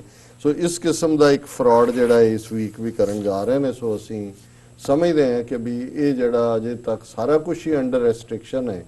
ਇਹ ਦੱਸਦਾ ਹੈ ਵੀ 6 ਮਹੀਨੇ ਬੀਤਣ ਬਾਅਦ ਵੀ ਇਹਨਾਂ ਨੇ ਅਜੇ ਤੱਕ ਇਹਨਾਂ ਨੂੰ ਇਹ ਕਸ਼ਮੀਰ ਦੇ ਲੋਕਾਂ ਦੇ ਉੱਤੇ ਕਿਵੇਂ ਕਾਬੂ ਪਾਉਣਾ ਇਹਨਾਂ ਨੂੰ ਸਮਝ ਨਹੀਂ ਆ ਰਹੀ। ਜਿਵੇਂ ਅਸੀਂ ਦੱਸਿਆ ਸੀ ਕਿ ਤਿੰਨੋਂ ਹੀ ਸਾਬਕਾ ਜਿਹੜੇ ਚੀਫ ਮਿਨਿਸਟਰ ਨੇ ਉਹਨਾਂ ਨੇ ਪਬਲਿਕ ਸੇਫਟੀ ਐਕਟ ਦੇ ਥੱਲੇ ਉਮਰ ਅਬਦੁੱਲਾ ਔਰ ਮਹਿਬੂਬਾ ਨੂੰ, ਔਰ ਉਹਨਾਂ ਦੀਆਂ 6-6 ਸਾਲ ਪੁਰਾਣੀਆਂ ਜਿਹੜੀਆਂ ਇਨਸਾਈਡ ਮੀਟਿੰਗ ਸੀ ਉਹਦੇ 'ਚ ਕਿਸੇ ਨੇ ਕਿਹਾ ਕਿ ਜੀ ਜਿਵੇਂ ਮਹਿਬੂਬਾ ਨੇ ਕਿਹਾ ਸੀ ਕਿ ਜੀ ਜੇ 370 ਤੋੜ ਦਿੱਤਾ ਤਾਂ ਫਿਰ ਕੋਈ ਆਪਣੇ ਹੱਥ 'ਚ ਤਿਰੰਗਾ ਨਹੀਂ ਫੜੇਗਾ, ਉਹਨੂੰ ਹੀ ਸੈਡੀਸ਼ਨ ਬਣਾ ਦਿੱਤਾ, ਉਹਨੂੰ ਹੀ ਦੇਸ਼ ਧਰੋਹ ਬਣਾ ਦਿੱਤਾ। ਪਰ ਦੂਸਰੇ ਪਾਸੇ ਇਹ ਵੀ ਚੱਲ ਰਿਹਾ ਹੈ ਵੀ ਜਿਹੜਾ ਭਾਰਤ ਭਰ ਦੇ ਵਿੱਚ ਮੁਸਲਮਾਨਾਂ ਨੂੰ ਕ੍ਰਸ਼ ਕਰਨ ਦੇ ਲਈ, ਉਹਨਾਂ ਦੀ ਵਿਲ ਤੋੜਨ ਦੇ ਲਈ ਜਿਹੜਾ ਸੀਏ ਦਾ ਜਿਹੜਾ ਵੀ ਵਿਰੋਧ ਕਰਦਾ ਉਸ ਦੇ ਖਿਲਾਫ ਜਿਸ ਕਿਸਮ ਦਾ ਮਾਹੌਲ ਯੂਪੀ 'ਚ ਜਿਵੇਂ ਦਾ ਇਹ ਗੁੰਡਾ ਆਦਿੱਤਿਆਨਾਥ ਯੋਗੀ ਇਹ ਬਣਿਆ, ਇਹ ਦਿੱਲੀ ਦੇ ਪ੍ਰਚਾਰ ਦੌਰੇ 'ਚ ਵੀ ਕਹਿੰਦਾ ਰਿਹਾ ਕਿ ਜੀ ਕਾਂਗਰਸ ਵਾਲੇ ਬਿਰਿਆਨੀ ਖਿਲਾਤੇ थे आतंकवादियों को, हम गोली मारते हैं। ਉਹ ਕਸਾਬ ਮੁੰਬਈ ਹਮਲਿਆਂ ਦਾ ਦੋਸ਼ੀ, ਹਾਲਾਂਕਿ ਜਿਸ ਨੇ ਇਹ ਖਬਰ ਲਾਈ ਸੀ ਜੇਲ੍ਹ ਵਕੀਲ ਦੇ ਨਾਂ ਥੱਲੇ, ਉਹਨੇ ਬਾਅਦ ਕਿਹਾ ਖਬਰ ਝੂਠੀ ਸੀ। ਆਪ ਹੀ ਕਿਹਾ ਕਿ ਜੀ ਕਿ ਬਿਰਿਆਨੀ ਖਾਣ ਵਾਲੇ ਅਸੀਂ ਜਸਟ ਮਾਹੌਲ 'ਚ ਇੱਕ ਨਵਾਂ ਐਲੀਮੈਂਟ ਦੇਣ ਲਈ ਲਾਏ ਸੀ, ਲੇਕਿਨ ਇਹ ਆਪਣੇ ਪ੍ਰਚਾਰ ਕੇ ਜੀ ਉਹ ਬਿਰਿਆਨੀ ਖਿਲਾਤੇ हैं, हम गोली मारते हैं। ਹੁਣ ਗੱਲ ਸਿਰਫ ਇੱਥੇ ਨਹੀਂ ਮੁੱਕਦੀ, ਹੁਣ ਯੂਪੀ ਦੇ ਹੀ ਨਹੀਂ, ਇਹ ਸਾਰੇ ਬਰੇ ਸਗੀਰ 'ਚ ਉਰਦੂ ਦੇ ਬਹੁਤ ਵੱਡੇ ਅਦੀਬ ਸ਼ਾਇਰ ਜਾਣੇ ਜਾਂਦੇ ਨੇ। ਮੁਨੱਵਰ ਰਾਣਾ, ਪਿੱਛੇ ਖਬਰ ਸੀ ਕਿ ਜੌਹਰ ਬਾਗ ਲਖਨਊ 'ਚ ਉਹਨਾਂ ਦੀਆਂ 2 ਬੇਟੀਆਂ ਵੀ ਜਿਹੜੀਆਂ ਪ੍ਰੋਟੈਸਟ 'ਚ ਆਈਆਂ ਉਹਨਾਂ ਨੂੰ ਅਰੈਸਟ ਵੀ ਕੀਤਾ। ਉਹਨਾਂ 'ਚ ਸੁਮਈਆ ਰਾਣਾ, ਉਹਨੇ ਪਿਛਲੇ ਦਿਨਾਂ 'ਚ ਕਿਹਾ ਸੀ ਕਿ ਵੀ ਮੈਂ ਜਿਹੜੀ ਹੈ ਜੋ ਮਾਹੌਲ ਬਣਿਆ ਹੋਇਆ ਉਹ ਸਫੋਕੇਸ਼ਨ ਵਾਲਾ ਹੈ। ਹੁਣ ਅੱਜ ਇੱਕ ਖਬਰ ਜਿਹੜੀ ਬੀਜੇਪੀ ਦੇ ਐਮਪੀ ਦੇ ਹਵਾਲੇ ਨਾਲ ਲੱਗੀ ਹੈ, ਸਤੀਸ਼ ਗੌਤਮ, ਉਹਨੇ ਕਿਹਾ ਜੀ if has asked Sumaiya Rana daughter of renowned poet Munawwar Rana that she should go to Pakistan if she is feeling suffocated in this country। ਹੁਣ ਮੁਨੱਵਰ ਰਾਣਾ ਬਹੁਤ ਵੱਡਾ ਇੰਡੀਅਨ ਨੈਸ਼ਨਲਿਸਟ ਹੈਗਾ, ਉਹਦੀ ਸਾਰੀ ਪੋਇਟਰੀ ਜਸਟਿਸ ਦੀ ਗੱਲ ਕਰਦਾ ਹੈ, ਬੜਾ ਉਹਨਾਂ ਦਾ ਇੰਪ੍ਰੈਸਿਵ ਇੰਟਰਵਿਊ ਮੈਂ ਦੇਖੇ ਨੇ, ਲੇਕਿਨ ਐਵਰੀ ਇੰਚ ਪ੍ਰੋ ਇੰਡੀਆ ਹੈ। ਉਹ ਨੇ ਜਿਨ੍ਹਾਂ ਨੇ ਪਾਕਿਸਤਾਨ ਜਾਣ ਨੂੰ ਨਕਾਰਿਆ ਸੀ, ਔਰ ਇਹ ਬੀਜੇਪੀ ਦਾ ਐਮਪੀ ਕਹਿ ਰਿਹਾ ਉਹਦੀ ਡਾਟਰ ਨੂੰ ਐਡਰੈਸ ਕਰਕੇ ਜਿਹਦੇ ਖਿਲਾਫ ਕੇਸ ਰਜਿਸਟਰ ਕੀਤਾ ਹੈ, if she is feeling suffocated here, there are lots of ways for her to go to Pakistan. It is only possible in India that one lives here and speaks against the country, BJP MP told reporters। ਉਹਨੇ ਕਿਹਾ ਜੀ ਇਹ ਜਾਏ ਫਿਰ ਪਾਕਿਸਤਾਨ ਜਾਏ, ਇਹ ਭਾਰਤ ਵਰਗਾ ਮਹਾਨ ਦੇਸ਼ ਹੀ ਹੈ ਕਿ ਤੁਸੀਂ ਬੋਲ ਕੇ ਵੀ ਜਿਹੜਾ ਇਹਦੇ ਖਿਲਾਫ ਤੁਸੀਂ ਇੱਥੇ ਰਹਿ ਸਕਦੇ ਹੋ, ਬਹੁਤ ਤਰੀਕੇ ਨੇ, ਪਾਕਿਸਤਾਨ ਜਾ। ਹੁਣ ਇਹ ਜੇ ਇਸ ਲੈਵਲ ਦੇ ਬੰਦੇ ਨਾਲ ਇਹ ਜਿਹੜੀ ਹੈ ਉਹਨਾਂ ਦੀ ਡਾਟਰ ਨੂੰ ਇਹ ਕਹਿ ਸਕਦਾ ਹੈ, ਤਾਂ ਤੁਸੀਂ ਅੰਦਾਜ਼ਾ ਲਾਓ ਕਿ ਵੀ ਬਾਕੀ ਉੱਥੇ ਕੀ ਹੈ। ਔਰ ਇਹੀ ਨਹੀਂ, ਇੱਕ ਪਾਸੇ ਸ਼ਾਹੀਨ ਬਾਗ ਵਾਲਾ ਬੀਬੀਆਂ ਨੇ ਆਪਣਾ ਮੋਰਚਾ ਸਾਂਭਿਆ ਹੋਇਆ, ਜਾਮੀਆ ਮਿਲੀਆ ਇਸਲਾਮੀਆ ਦੇ ਸਟੂਡੈਂਟਸ, ਉਹਨਾਂ ਦੇ ਨਾਲ ਲੱਗਦੀ ਜਿਹੜੀ ਆਬਾਦੀ ਹੈ, ਜਾਮੀਆ ਮਿਲੀਆ ਆਬਾਦੀ ਵੀ ਹੈ, ਇੱਕ ਤਾਂ ਯੂਨੀਵਰਸਿਟੀ ਹੈ, ਉਹਨਾਂ ਨੇ ਵੀ ਆਪਣਾ, ਔਰ ਪਿਛਲੇ ਕੱਲ ਉਹਨਾਂ ਨੇ ਹੁਣ 2 ਮਹੀਨੇ ਤੋਂ ਜ਼ਿਆਦਾ ਹੋ ਗਿਆ, ਉਹਨਾਂ ਨੇ ਹਜ਼ਾਰਾਂ ਉੱਥੇ ਇਕੱਠੇ ਹੋਏ ਸਟੂਡੈਂਟ, ਉਹਨਾਂ ਨੇ ਕਿਹਾ ਜੀ 2 ਮਹੀਨੇ ਤੋਂ ਅਸੀਂ ਪ੍ਰੋਟੈਸਟ ਕਰ ਰਹੇ ਹਾਂ, ਕੋਈ ਗਵਰਨਮੈਂਟ ਅਫੀਸ਼ੀਅਲ ਸਾਡੇ ਕੋਲ ਨਹੀਂ ਆਇਆ, ਔਰ ਜੇ ਉਹ ਨਹੀਂ ਆਇਆ ਚਲੋ ਅਸੀਂ ਚਲੇ ਜਾਂਦੇ। ਔਰ ਉਹਨਾਂ ਨੇ ਜਿਹੜਾ ਪਾਰਲੀਮੈਂਟ ਹਾਊਸ ਵੱਲ ਮਾਰਚ ਕਰਨਾ ਸ਼ੁਰੂ ਕੀਤਾ, ਔਰ ਉਹਨਾਂ ਦੇ ਉੱਤੇ ਅਗੇਨ ਬਹੁਤ ਬਰਬਰੀਅਤ ਦੇ ਨਾਲ ਲਾਠੀ ਚਾਰਜ ਕੀਤਾ, ਬਹੁਤ ਸਾਰੇ ਸਟੂਡੈਂਟ ਜ਼ਖਮੀ ਨੇ। anti-CA protesters scuffle with police as march from Jamia to Parliament stopped। ਔਰ ਇਹਨਾਂ ਦੇ ਬਹੁਤ ਸਾਰੀਆਂ ਦਰਦਨਾਕ ਤਸਵੀਰਾਂ, ਔਰ ਕਿਵੇਂ ਬਰੂਟਲੀ ਜਿਵੇਂ ਜਾਨਵਰਾਂ ਦੀ ਮਾਰ ਕੁਟਾਈ ਕੀਤੀ ਜਾਂਦੀ ਹੈ, ਇਵੇਂ ਪੁਲਿਸ ਜਿਹੜੀ ਹੈ ਉਹ ਲਾਠੀ ਚਲਾ ਰਹੀ ਹੈ। ਇਹਦੇ ਬਾਵਜੂਦ ਕਿ ਬਿਲਕੁਲ ਸ਼ਾਂਤਮਈ ਤਰੀਕੇ ਦੇ ਨਾਲ, ਅਮਨ ਅਮਾਨ ਦੇ ਨਾਲ ਉਹ ਪ੍ਰੋਟੈਸਟਰ ਜਾ ਰਹੇ ਸੀ। ਹੁਣ ਇਸ ਸਾਰੇ ਦਾ ਜਿਹੜੀਆਂ ਇਹਨਾਂ ਦੀਆਂ ਨੀਤੀਆਂ ਨੇ ਅਸਰ ਸਿੱਧੇ ਤੌਰ ਤੇ ਇਕਨੋਮੀ ਤੇ ਹੋ ਰਿਹਾ ਹੈ, ਲੋਕਾਂ ਦਾ ਮਾੜਾ ਹਾਲ ਹੈ, ਮਹਿੰਗਾਈ ਹੋਏ, ਦੂਜਾ ਹੋਏ। ਲੇਕਿਨ ਇੰਟਰਸਟਿੰਗਲੀ ਅੱਜ ਇੱਕ ਬੀਜੇਪੀ ਦਾ ਐਮਪੀ ਕਹਿੰਦਾ no recession in country, people are buying jackets and pants। ਉਹਨੇ ਕਿਹਾ ਫਿਰ ਰਿਸੈਸ਼ਨ ਕਿੱਥੋਂ ਹੈ? ਲੋਕ ਤਾਂ ਪੈਂਟਾਂ ਵੀ ਖਰੀਦ ਰਹੇ ਨੇ, ਜੈਕਟਾਂ ਵੀ ਖਰੀਦ, ਪੈਸੇ ਹੋਣਗੇ ਤਾਂ ਖਰੀਦਦੇ ਨੇ। ਬਿਲਕੁਲ। ਜੇ ਨਾ ਹੁੰਦੇ ਤਾਂ ਫਿਰ ਉਹਨਾਂ ਨੇ ਇਕੱਲੀ ਧੋਤੀ ਬੰਨੀ ਹੋਣੀ ਸੀ। ਹੁਣ ਇਸ ਹੱਦ ਤੱਕ ਮੈਂ ਹੈ ਤਾਂ ਇਹਨਾਂ ਦਾ ਇਹ ਫਨੀ ਕਰੈਕਟਰ ਨੇ, ਲੇਕਿਨ ਉਹਨੇ ਕਿਹਾ ਇਹ BJP MP has cited the clothes people wear as evidence that there is no recession. Virender Singh must argued they would have worn dhoti kurtas had the economy been that bad. ਉਹਨੇ ਕਿਹਾ ਜੀ ਫਿਰ ਉਹਨਾਂ ਨੇ ਕਮੀਜ਼ ਪੈਂਟ ਥੋੜੀ ਪਾਣੇ, ਕੱਲਾ ਉਹਨਾਂ ਨੇ ਧੋਤੀ ਵੀ ਉਹਨਾਂ ਕੋਲ ਨੰਗੇ ਹੋਣਾ ਸੀ ਉਹਨਾਂ ਨੇ। ਔਰ ਇਹ ਕਹਿ ਰਹੇ ਜੀ ਦੇਖੋ ਜੇ ਉਹਨਾਂ ਨੇ ਪੈਂਟਾਂ ਤੇ ਜੈਕਟਾਂ ਪਾਈਆਂ ਇਹਦਾ ਮਤਲਬ ਇਕਨੋਮੀ ਮਾੜੀ ਨਹੀਂ ਹੈ, ਇਕਨੋਮੀ ਬਹੁਤ ਵਧੀਆ ਹੈ। ਔਰ ਇੱਕ ਜਿਵੇਂ ਅਸੀਂ ਸਮਝਦੇ ਹਾਂ ਕਿ ਵੀ ਜਦੋਂ ਸ਼ੈਤਾਨ ਨੂੰ ਬਿਆਨ ਕੀਤਾ ਜਾਂਦਾ ਹੈ ਤੇ ਅਕਸਰ ਅਸੀਂ ਵੀ ਇਹ ਕੋਟ ਕਰਦੇ ਹੁੰਦੇ ਹਾਂ ਵੀ ਸ਼ੈਤਾਨ ਦਾ ਜੇ ਤੁਸੀਂ ਇੱਕ ਉਹਦਾ ਹਾਰਨ ਜਾਂ ਉਹਦਾ ਸਿੰਗ ਵੱਢੋ ਤੇ ਦੋ ਨਿਕਲ ਆਉਂਦੇ ਨੇ, ਦੋ ਵੱਢੋ ਤੇ ਚਾਰ ਨਿਕਲ ਆਉਂਦੇ ਨੇ, ਚਾਰ ਦਾ ਇਹੀ ਸ਼ੈਤਾਨ ਹੈ ਕਿ ਉਸ ਦਾ ਇੱਕ ਤੋਂ ਬਾਅਦ ਇੱਕ ਜਿਹੜਾ ਹੈ ਉਹਦੇ ਕੋਈ ਨਾ ਕੋਈ ਟ੍ਰਿਕ ਉਸ ਦੀ ਜਿਹੜਾ ਹੈ ਉਹ ਨਿਕਲਦਾ ਰਹਿੰਦਾ ਹੈ। ਔਰ ਇਧਰਲਾ ਜਿਹੜਾ ਅੱਜ ਮੋਦੀ ਔਰ ਅਮਿਤ ਸ਼ਾਹ ਇਹ ਕਾਤਲਾਂ ਦੀ ਸ਼ੈਤਾਨਾਂ ਦੀ ਜੋੜੀ ਹੈ। ਹੁਣ ਇਧਰ ਰੌਲਾ ਜ਼ਾਹਰ ਹੈ ਸੀਏ ਨੂੰ ਲੈ ਕੇ ਸੁਪਰੀਮ ਕੋਰਟ ਤੱਕ, ਉਹ ਵੀ ਬੈਠਾ ਹੈ ਸੁਪਰੀਮ ਕੋਰਟ ਜੱਜ ਸਾਰੇ ਕਾਬੂ ਕੀਤੇ, ਜਿਵੇਂ ਜਸਟਿਸ ਮਾਰਕੰਡੇ ਨੇ ਠੀਕ ਕਿਹਾ ਕਿ ਸਭ ਕਰਪਟ, ਸਭ ਚੋਰ, ਸਭ ਬੀਜੇਪੀ ਦੇ ਅੱਗੇ ਲੰਮੇ ਪਏ ਹੋਏ ਨੇ। ਹੁਣ ਇਧਰ ਪਾਰਲੀਮੈਂਟ ਚੋਂ ਧੋਖਾ, ਡਿਸੈਪਸ਼ਨ, ਜਿਵੇਂ ਕਿ ਜਿਹੜੀ ਬ੍ਰਾਹਮਣ ਦੀ ਟੈਕਨੀਕ ਹੈ ਉਹ ਡਿਸੈਪਸ਼ਨ ਦੀ ਹੈ, ਕਹੋ ਕੁਛ ਤੇ ਕਰੋ ਕੁਛ, ਜਿਹਨੂੰ ਐਨ ਲੋਕਾਂ ਦੀ ਜਿਹੜੀ ਪਬਲਿਕ ਵਿਜ਼ਡਮ ਹੁੰਦੀ ਹੈ ਨਾ ਉਹਦੇ ਅਖਾਣ ਬਹੁਤ ਗੁਣਕਾਰੀ ਵੀ ਹੁੰਦੇ ਨੇ ਔਰ ਬੜੇ ਕ੍ਰਿਸਪ ਹੁੰਦੇ ਨੇ। ਜੇ ਹੁਣ ਬ੍ਰਾਹਮਣਵਾਦ ਦਾ ਜਿਹੜਾ ਪਰਿਭਾਸ਼ਿਤ ਜਾਂ ਡਿਫਾਈਨਡ ਲਫ਼ਜ਼ ਹੈ ਕਿ ਮੂੰਹ ਮੇ ਰਾਮ ਰਾਮ ਬਗਲ ਮੇ ਛੁਰੀ, ਹੁਣ ਇਹ ਹੈ ਡਿਸੈਪਸ਼ਨ ਕਿ ਵੀ ਤੁਸੀਂ ਤਾਂ ਮੂੰਹ ਵੱਲ ਦੇਖ ਰਹੇ ਹੋ ਨਾ, ਕੱਛ ਵੱਲ ਤਾਂ ਦੇਖ ਨਹੀਂ ਰਹੇ। ਤੁਸੀਂ ਦੇਖ ਲਓ ਜੀ ਆ ਰਹੇ ਨੇ ਪੰਡਤ ਜੀ ਰਾਮ ਰਾਮ ਰਾਮ ਰਾਮ ਕਰਦੇ ਵਾਹ ਵਾਹ, ਤੇ ਤੁਸੀਂ ਆ ਕੇ ਪੰਡਤ ਜੀ ਅੱਗੇ ਤੋਂ ਉਹਨਾਂ ਨੇ ਤੁਹਾਡੇ ਜਿਹੜੀ ਹੈ ਛੁਰੀ ਫੇਰ ਦਿੱਤੀ। ਇਹਨੂੰ ਗੁਰੂ ਸਾਹਿਬ ਨੇ ਫਰਮਾਇਆ ਕਿ ਇਹ ਔਰ ਰੋਜ਼ਾਨਾ ਆਸਾ ਦੀ ਵਾਰ ਚ ਪੜਿਆ ਜਾਂਦਾ, ਮੱਥੇ ਟਿੱਕਾ ਪੇੜ ਧੋਤੀ ਕਖਾਈ ਹੱਥ ਛੁਰੀ ਜਗਤ ਕਸਾਈ, ਕਿ ਇਹ ਬੁੱਚਰ ਆਫ ਦਾ ਵਰਲਡ ਹੈ, ਇਹਦੇ ਹੱਥ 'ਚ ਛੁਰੀ ਹੈ, ਮੱਥੇ ਤੇ ਟਿੱਕਾ, ਇਹਦੇ ਧੋਤੀ ਬੰਨੀ ਹੋਈ ਹੈ, ਔਰ ਇਹ ਹੈ ਮੂੰਹ ਮੇ ਰਾਮ ਰਾਮ ਬਗਲ ਮੇ ਛੁਰੀ। ਹੁਣ ਉਧਰ ਤਾਂ ਉਹ ਕਹਿ ਰਹੇ ਨੇ ਜੀ ਅਸੀਂ ਕੋਈ NPR ਨਹੀਂ ਲਿਆ, ਕੋਈ ਰਜਿਸਟ੍ਰੇਸ਼ਨ ਨਹੀਂ, ਕੋਈ ਦੂਜਾ ਨਹੀਂ, ਲੇਕਿਨ ਅੱਜ ਇੱਕ ਖਬਰ ਨੇ ਜਿਹੜਾ ਮੇਰਾ ਮੱਥਾ ਖੜਾ ਕਰਤਾ ਵੀ ਇਹ ਹੁਣ ਕੀ ਕਰਨ ਜਾ ਰਹੇ ਨੇ। ਖਬਰ ਹੈ Assam plans survey to identify indigenous Muslim population. ਹੁਣ ਅਸਾਮ ਦੇ ਵਿੱਚ ਬੀਜੇਪੀ ਦੀ ਹਕੂਮਤ ਹੈ ਜੀ, ਉੱਥੇ ਜਿਹੜੇ 19 ਲੱਖ ਇਲੀਗਲ ਕਹਿ ਕੇ ਇਹਨਾਂ ਨੇ ਨੇਸ਼ਨਲੈਸ ਐਲਾਨੇ ਨੇ, ਡਿਟੈਂਸ਼ਨ ਕੈਂਪ ਬਣਾਏ ਜਾ ਰਹੇ ਨੇ ਵੱਡੀ ਗਿਣਤੀ ਦੇ ਵਿੱਚ। ਉੱਥੇ ਉਹਨਾਂ ਨੇ ਕਿਹਾ ਜੀ ਹੁਣ ਮੁਸਲਮਾਨਾਂ ਦੀ ਆਬਾਦੀ ਇੱਕ ਸਟੇਜ ਦੇ ਉੱਤੇ ਤਾਂ ਬਹੁਤ ਸੀ, ਹੁਣ ਤਾਂ ਉਹਨੂੰ ਉਹ ਵੈਸੇ ਹੀ ਡੀਫਰੈਂਚਾਈਜ਼ ਕਰਨ ਵਾਲੇ ਤੁਰੇ ਹੋਏ ਨੇ। Assam is likely to conduct an exercise to identify the state's indigenous Muslim population and segregate them from illegal Bangladeshi immigrants, even as doubts over the accuracy of National Register of Citizens are yet to be addressed. ਹੁਣ ਜਿਹੜਾ ਅਸਾਮ ਚ national registry of citizens ਹੋਇਆ, ਅਸਾਮ ਅਕੋਰਡ ਦੀ ਬੁਨਿਆਦ ਤੇ supreme court ਦੇ ਹੁਕਮਾਂ ਤੇ 1200 ਕਰੋੜ ਰੁਪਈਆ ਖਰਚ ਕੇ ਹੋਇਆ ਜੀ, ਜਿਹਦੇ ਚ 19 ਲੱਖ ਸਟੇਟਲੈਸ ਨਿਕਲੇ, 13 ਲੱਖ ਹਿੰਦੂ ਉਹਨਾਂ ਚੋਂ। ਬਿਲਕੁਲ ਬੀਜੇਪੀ ਨੇ ਅਸਾਮ ਚ ਕਿਹਾ ਨਹੀਂ ਇਹ ਫੇਅਰ ਨਹੀਂ ਹੈਗਾ। ਹੁਣ ਇਹ ਦੇਖ ਰਹੇ ਨੇ ਵੀ ਮੁਸਲਮਾਨਾਂ ਨੂੰ ਕਿੱਥੋਂ ਟਾਰਗੇਟ ਕਰੀਏ, ਮੁਸਲਮਾਨ ਤਾਂ ਸਿਰਫ 6 ਲੱਖ ਨੇ, 13 ਲੱਖ। ਹੁਣ ਉਹਨਾਂ 13 ਲੱਖ ਨੂੰ ਅਕੋਮੋਡੇਟ ਕਰਨ ਲਈ ਇਹਨਾਂ ਨੇ ਸਿਟੀਜ਼ਨਸ਼ਿਪ ਅਮੈਂਡਮੈਂਟ ਐਕਟ ਲਿਆਂਦਾ, ਕਿਉਂਕਿ ਹਿੰਦੂ ਉਹਦੇ ਥੱਲੇ ਅਪਲਾਈ ਕਰ ਸਕਦਾ। ਪਰ ਇਹਨਾਂ ਨੂੰ ਲੱਗਾ ਕਿ ਵੀ ਜਿਹੜਾ ਅਸਲ ਮੋਟਿਵ ਸੀ ਕਿ ਮੁਸਲਮਾਨਾਂ ਨੂੰ ਹੁਣ ਉਹਨਾਂ ਨੇ ਕਿਹਾ ਕਿ ਜੀ ਅਸਾਮ ਦੇ ਵਿੱਚ ਜਿਹੜੇ ਮੁਸਲਮਾਨ ਨੇ ਉਹਨਾਂ ਨੂੰ ਅਸੀਂ ਦੋ ਕੈਟਾਗਰੀ 'ਚ ਰੱਖ ਰਹੇ ਹਾਂ। ਇੱਕ ਉਹ ਨੇ ਇੰਡੀਜਨਸ, ਉਹਨਾਂ ਨੇ ਕਿਹਾ ਵੀ ਜਿਹੜੇ 4 ਜਿਹੜੀਆਂ ਉਹਨਾਂ ਦੀਆਂ ਕਮਿਊਨਿਟੀਜ਼ ਨੇ ਅਸਾਮ ਦੇ, ਜਿਹੜੇ ਨਾਨ ਬੰਗਾਲੀ ਮੁਸਲਿਮ ਨੇ, ਉਹਨਾਂ 'ਚ ਗੋਰੀਆ, ਮੋਰੀਆ, ਦੇਸੀ ਐਂਡ ਜੋਲਾ, ਇਹ T ਟ੍ਰਾਈਬਸ ਨੇ ਕੰਸੀਡਰਡ ਐਜ਼ ਇੰਡੀਜਨਸ। ਉਹਨਾਂ ਨੇ ਕਿਹਾ ਜੀ ਅਸੀਂ ਇਹਨਾਂ ਦੀ ਗਿਣਤੀ ਕਰਨੀ ਹੈ ਤਾਂ ਕਿ ਅਸੀਂ ਇਹਨਾਂ ਨੂੰ ਸਹੂਲਤਾਂ ਦੇ ਸਕੀਏ, ਇਹ ਉਹ ਕਰ ਸਕੀਏ। ਸੋ ਮਤਲਬ ਇਹ ਹੈ ਵੀ ਆਲਰੇਡੀ ਸ਼ੈਤਾਨ ਦੀ, ਜਦੋਂ ਪੰਜਾਬੀ 'ਚ ਵੀ ਕਹਿੰਦੇ ਨਾ ਕਿ ਕੀ ਗੱਲ ਹੈ ਸ਼ੈਤਾਨ ਦੀ ਆਤਵਾਦ ਵਾਂਗ ਵੱਧਦਾ ਜਾਂਦਾ, ਕਿਉਂਕਿ ਸ਼ੈਤਾਨ ਦੀ ਜਿਹੜੀਆਂ ਇੰਟੈਸਟਾਈਨਸ ਨੇ ਉਹ ਤਾਂ ਤੁਸੀਂ ਜਿੰਨੀਆਂ ਕੱਟੋ ਉਨੀ ਹੋਰ ਲੰਬੀ ਹੋ ਜਾਂਦੀ ਹੈ, ਉਨੀ ਕੱਟੋ ਉਨੀ ਹੋਰ ਲੰਬੀ ਹੋ, ਇਹੀ ਸ਼ੈਤਾਨ ਦੀ ਪਛਾਣ ਹੈ। ਹੁਣ ਇਹ ਕੱਲਾ ਕਿਉਂਕਿ ਅਸਾਮ ਨੂੰ ਇਹਨਾਂ ਨੇ ਪ੍ਰੋਟੋਟਾਈਪ ਬਣਾਇਆ ਜੋ ਇਹਨਾਂ ਨੇ ਭਾਰਤ 'ਚ ਕਰਨਾ ਸੀ, ਉੱਥੇ ਫੇਲ ਹੋ ਗਏ, ਕਿਉਂਕਿ ਇਹਨਾਂ ਨੂੰ ਅੰਦਾਜ਼ਾ ਨਹੀਂ ਸੀ ਕਿ ਹਿੰਦੂ 13 ਲੱਖ ਨਿਕਲਣਗੇ, ਪਰ ਉਹਨਾਂ ਨੇ ਸਿਟੀਜ਼ਨਸ਼ਿਪ ਅਮੈਂਡਮੈਂਟ ਐਕਟ ਦੇ ਥੱਲੇ ਉਹਨਾਂ ਦਾ ਰਾਹ ਖੋਲ ਦਿੱਤਾ ਹੈ।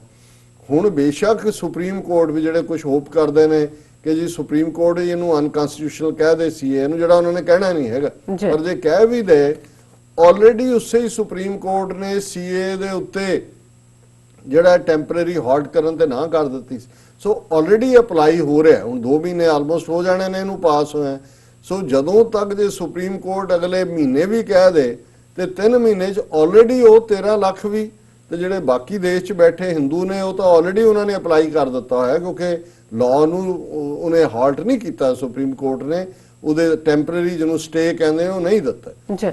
ਲੇਕਿਨ ਹੁਣ ਇਹਨਾਂ ਨੇ ਦੇਖਿਆ ਵੀ ਅਸਾਮ ਦੇ ਜਿਹੜੇ ਮੁਸਲਮਾਨ ਨੇ, ਖਾਸ ਤੌਰ ਤੇ ਬੰਗਲਾਦੇਸ਼, ਉਹਨਾਂ ਨੂੰ ਅੱਡ ਕਰਾਂ, ਉਹਨਾਂ ਨੂੰ ਕਹੋ ਜੀ ਇਹ ਜਿਹੜੇ ਇੰਡੀਜਨਸ 4 ਕਬੀਲੇ ਨੇ ਅਸੀਂ ਇਹਨਾਂ ਦੇ ਉੱਤੇ ਇਹਨਾਂ ਨੂੰ ਅਸੀਂ ਸਹੂਲਤਾਂ ਦੇਣੀਆਂ ਨੇ, ਔਰ ਇਹ ਅਸੀਂ ਜਿਹੜਾ Assam has about 1.3 crore Muslim population, of which around 90 lakh are Bangladeshi origin. The remaining 40 lakh are from different tribes and they need to be identified.